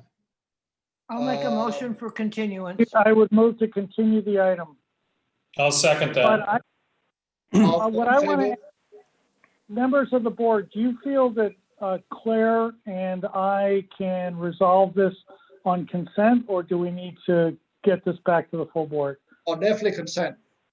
I think you can resolve it. I agree. You two can resolve it on consent. Consent. Chuck will come Okay, which is a much quicker process at the beginning of the meeting. Right. So I have a motion and second by Dave, I second it. Oh, second by Dave. All those in favor? Aye. Aye. Opposed? Motion carried. Thank you. Happy birthday. Yeah, right. So let's move on to item number 9, 1307 Danielson Road. Is the applicant online? Yes. Your name for the record, please. Finn Cappy. Thank you, Finn. And you are here for final approval for the duplex on 1307, and it was last heard on September 3rd, 2020. And we have several comments. If I can read them. Bill, can you make them a little bigger? Yeah, I'm trying. I think I got it. Put your glasses. Number 1, nice project. Number 2, need to resolve outstanding design and landscape issues prior to final approval. Number 3, explore other screening options. And bamboo. Then bamboo. Number 4, Oh, I know this. pool equipment and Safety enclosure. I'll read it to you. okay, please. And safety enclosure cover needs to be resolved. Consider larger plant materials near garage for enhanced screening. Landscaping appears lean. Need fully developed landscape planting plan showing size and quantities. No preference on steel versus glulam beams. Need more detailed lighting plan. Show all options, preferred plus alternative on plans to provide options for value engineering. Thank you. So would you like to, since you are here for final, can you go through all the drawings? And I assume you have all the details, and perhaps you can address the comments. Sure.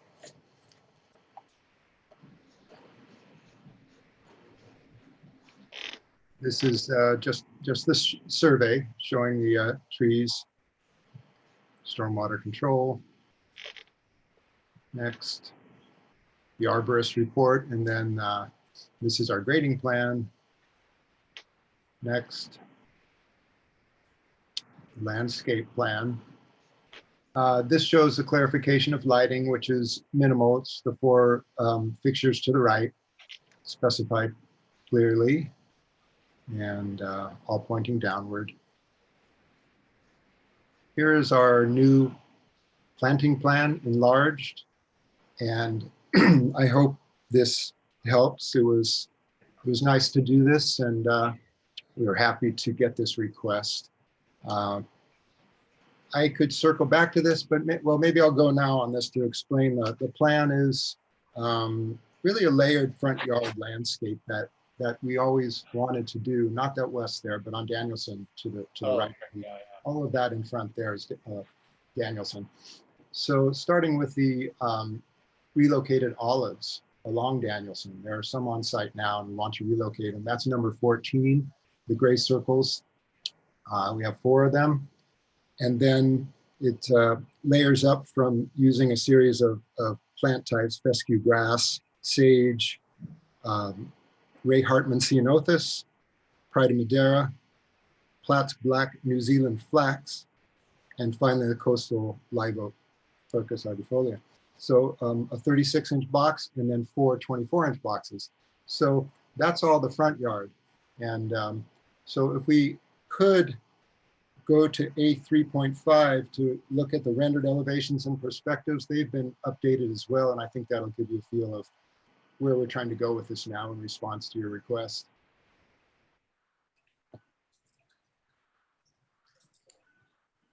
It's too far. All right.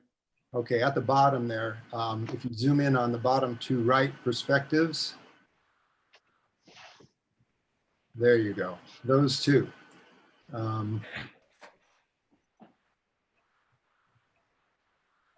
Yeah, so this is what's indicated in that planting plan.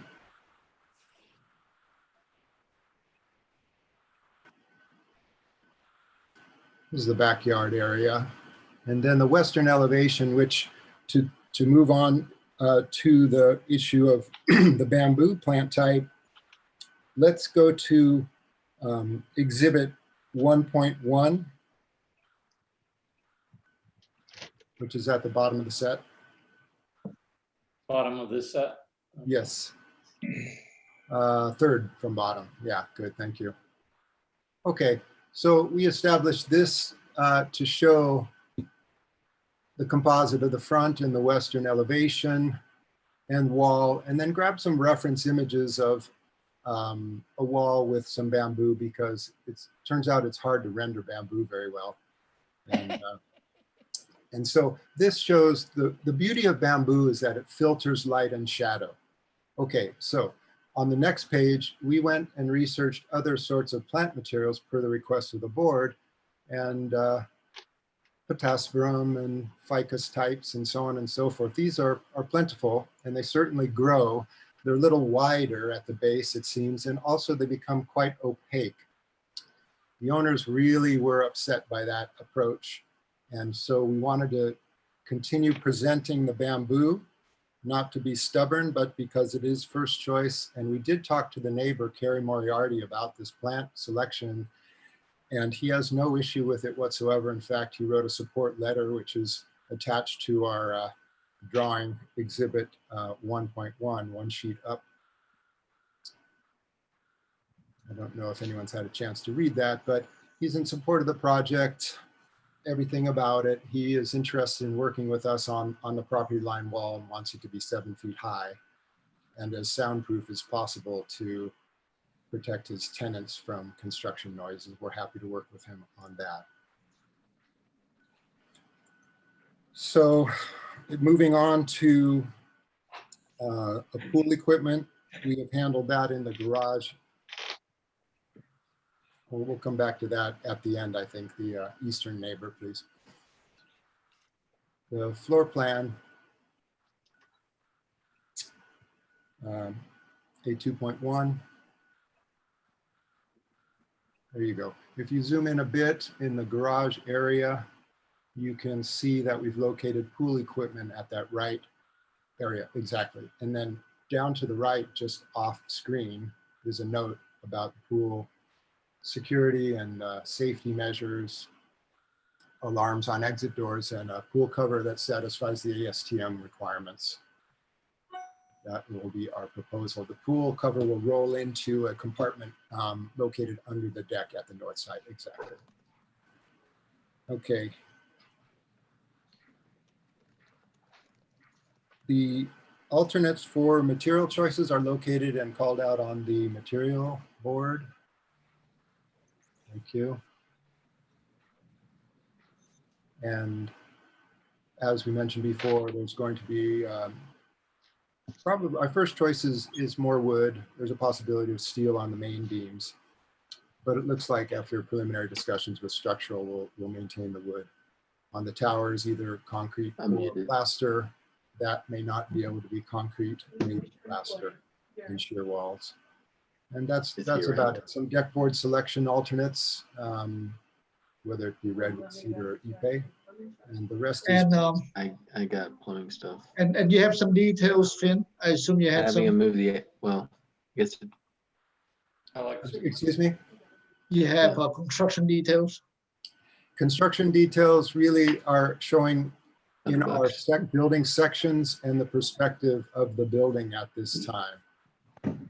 We could break. So you are not ready for final approval? Well, we are ready for final approval. Because final approval will require all the details. Well, and yet you don't require structural engineering. How is that possible to provide you? That's always because, you know, we are more about the aesthetic. Well, they're here, right? I mean, the building has been presented to you all along in the same manner. It's never changed. And I think you in particular understand that this building is a series of beams and overlaid joists. And well, we will address that issue shortly. So anyway, are you done with your presentation? I was hearing the previous presentations and I was worried about that question. And I would hate to be tripped up and not approved for that question. Maybe we come back on a consent worst case, I hope. Okay, yeah, let's hear from the board members first and we'll see.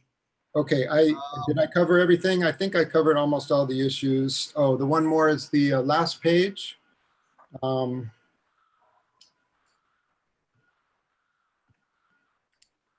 last exhibit was reworked for discussions with the eastern neighbor because there was the discussion of privacy.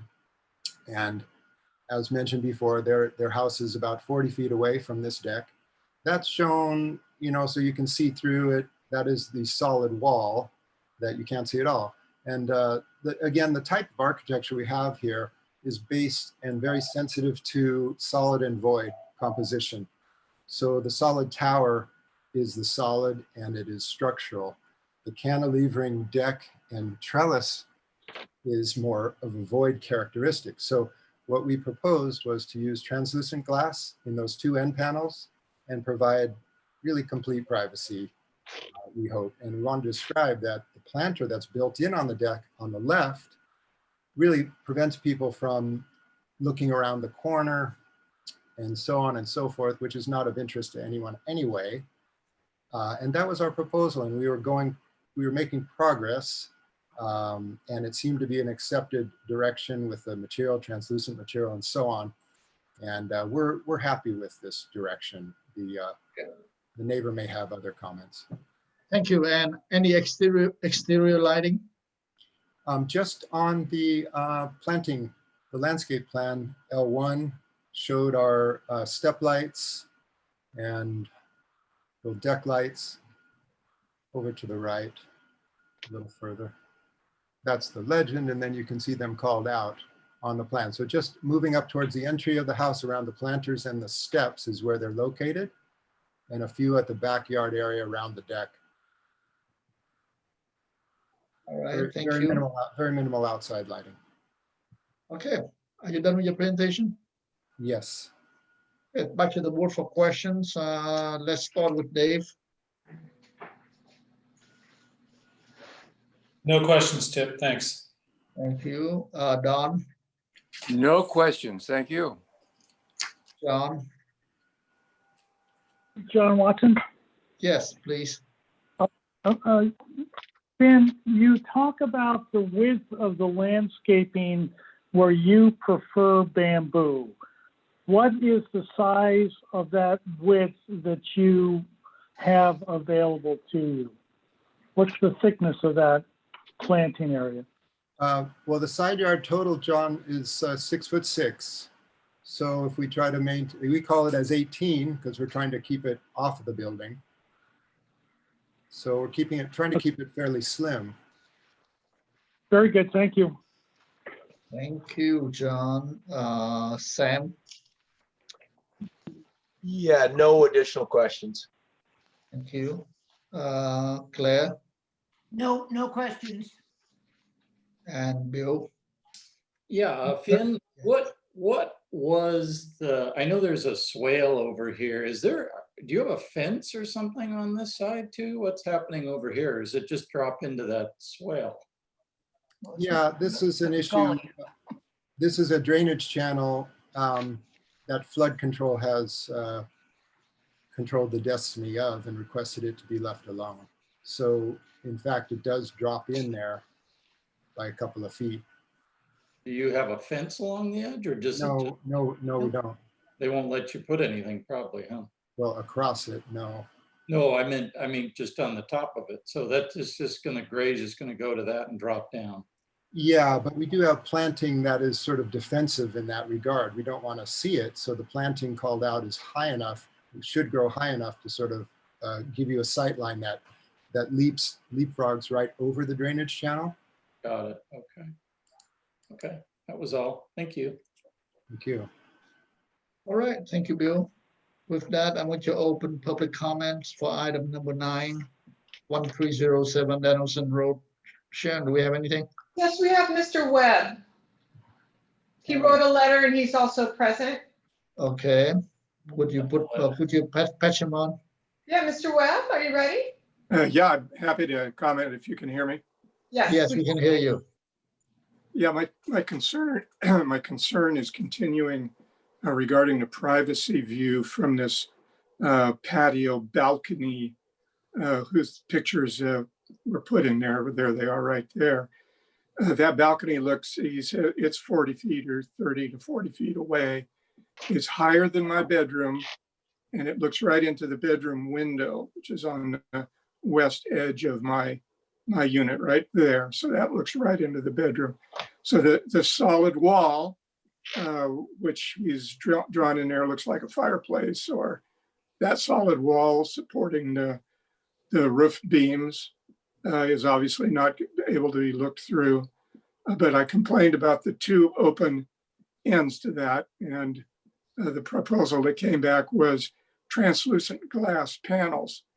My concern is that's the only place in the building where that type of material is in use. And it just seems to me that would look a little odd because that's going to be visible from the street as well as from the people who are on the balcony. And I suggested in this recent letter that we change that to some solid material that's architecturally consistent with the rest of the building instead of the translucent glass. It also would prevent a new owner who buys the property from the Billows for removing those glass panels and thinking, well, I'm just going to put glass in here or take those translucent panels out, which would then defeat the purpose of having them in the first place. If that were set up as a solid wall material, that would not be then a possibility. My belief is. So that's my current concern. Thank you, Mr. Webb. Okay, is that the only one? Yeah. The second thing, Sharon. Yeah. Where are are you the done, Mr. Webb? Yeah. Okay. Yes, Tip. That's it. All right, I'm going to close public comments and to the board, and this item here for final, and as you know, there's no details yet. So let's see. So John, you want to start? I think that this is a very, very nice project. It's going to outshine everything else in its immediate area. And that immediate area might be a mile or two also, not just a couple hundred feet. So I'm ready to vote for it. If the owner wants bamboo, I have bamboo across the street from me, which seems to provide quite a nice barrier. And while I think we should try to protect private views, we are not going to, we don't have sufficient information to grant a final yet. So I would hope that the applicant and the neighbor would make one more shot at trying to find a way to make everybody happy. But if Mr. Cappy comes back and says, I want a translucent panel like this, I think that it is of sufficient obscurity to protect the neighbor, and we cannot ensure that people won't make changes to the architecture into the future. But, you know, the approval that's given would have that material. So, but having said that, there's translucent glass and then there's translucent glass. So how frosted it is it textured? Is it, you know, something else? That might be something that you'd want to explore. Besides that, I think it's a wonderful project. I think that the street elevation with the landscaping shown now is going to be really nice down in that area. So I want to thank the applicant, and I would want to move this on to consent for the next review. Thank you, Mr. Chairman. Don? Yes, I certainly agree. I think it's an excellent piece of architecture. I'm recommending that we allow Mr. Cappy to get into the building department and get underway here. The remaining issues are, in my estimation, very minor. Thank you. Okay. Dave? I agree. It's a very nice architecture. I think the bamboo is a good solution, but I would want the landscape architects on the board to chime in on that. And from my perspective, I think the neighbor brought up the obscure glass not being appropriate. I actually think it is appropriate for this architecture and does preserve the feeling of the cantilever, provides the privacy, and I think it fits very well with the architecture actually. So I can support the project. It's a great project. Thank you, Dave. Sam? Well, yeah, I think I want to compliment and appreciate the landscape upgrades and the way that you've approached the tree and overall kind of presentation on the Danielson side to break up the driveway and to break up the building. The new tree massing as presented, I think is well conceived now, and the sizes will create, you know, an instant or fairly quick barrier and softening to the street or buffer. And I appreciate you working with the neighbor, and I read the letter and he was in approval about the bamboo. My concern was that, you know, bamboo can be such a strong element on a property line as you proposed that it can be really a detriment to an adjacent property owner that has certain activities and certain sun and light and air. But with his analysis and your letter that shows that he's understood the condition on that property, that's good vetting between the two of you. I had one real quick questions about the pool. Now, you're not fencing that back area and you really can't close it off completely. Does that pool have a cover to actually allow for the safety aspect for the pool code issue? Yes. Okay, it wasn't apparent in the plan view. So that's good. You've covered that aspect. And I too think the architecture is handsome, and with the privacy obscure glass, I don't think that should be an issue with the neighbor feeling that the privacy is compromised. So I'm ready to move it on as well. Thank you, Sam. Bill? Yeah, no, I agree with the board members. I think it's a beautiful home. I think it's going to be a wonderful improvement to the neighborhood for sure. The landscaping, I appreciate that. Definitely the front landscaping looks wonderful now, very lush. I agree with the translucent glass as an option because I think if you brought that up as a solid panel, it's going to feel much heavier from both sides, both the neighbor and from the deck side. So, I mean, my vote would be keep the translucent glass. If it was a solid wall, the solid wall isn't going to keep anybody from looking around the corner either. So I'm not sure that the glass is any different than a solid wall, other than the glass, I think, is a much lighter solution. And I would tend to favor the glass versus a solid wall. So yeah, I would say you've got my approval. Come back for final on consent, as far as I can see. Okay, Claire? I agree. I think we just move this project on. I think it's a beautiful project. I've always thought it was a really beautiful project. And you know, I even like the bamboo. You know, I mean, it's really hard for a landscape architect or a landscape designer to deal with these buildings that, you know, are so close to each other, and bamboo is a solution. And given that the neighbor and the owner want bamboo, go for it. You know? And yeah, and the only thing, so it would be a motion for final approval with the applicant to return with details on consent, you know. Okay. I mean, thank you, Claire. actually, I just want to, just so the applicant understands where we're coming from.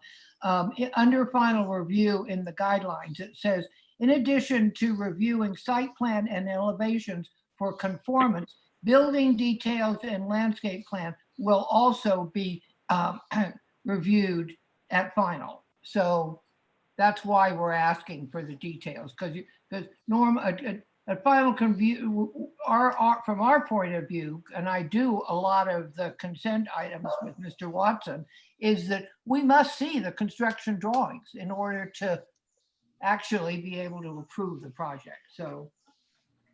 Okay. All right, thank you, Claire. And I would like to, okay, let me make my comment. Yeah, definitely I think it's a very nice project, and we look forward to give you final approval on consent. So I don't think we need to make any motions.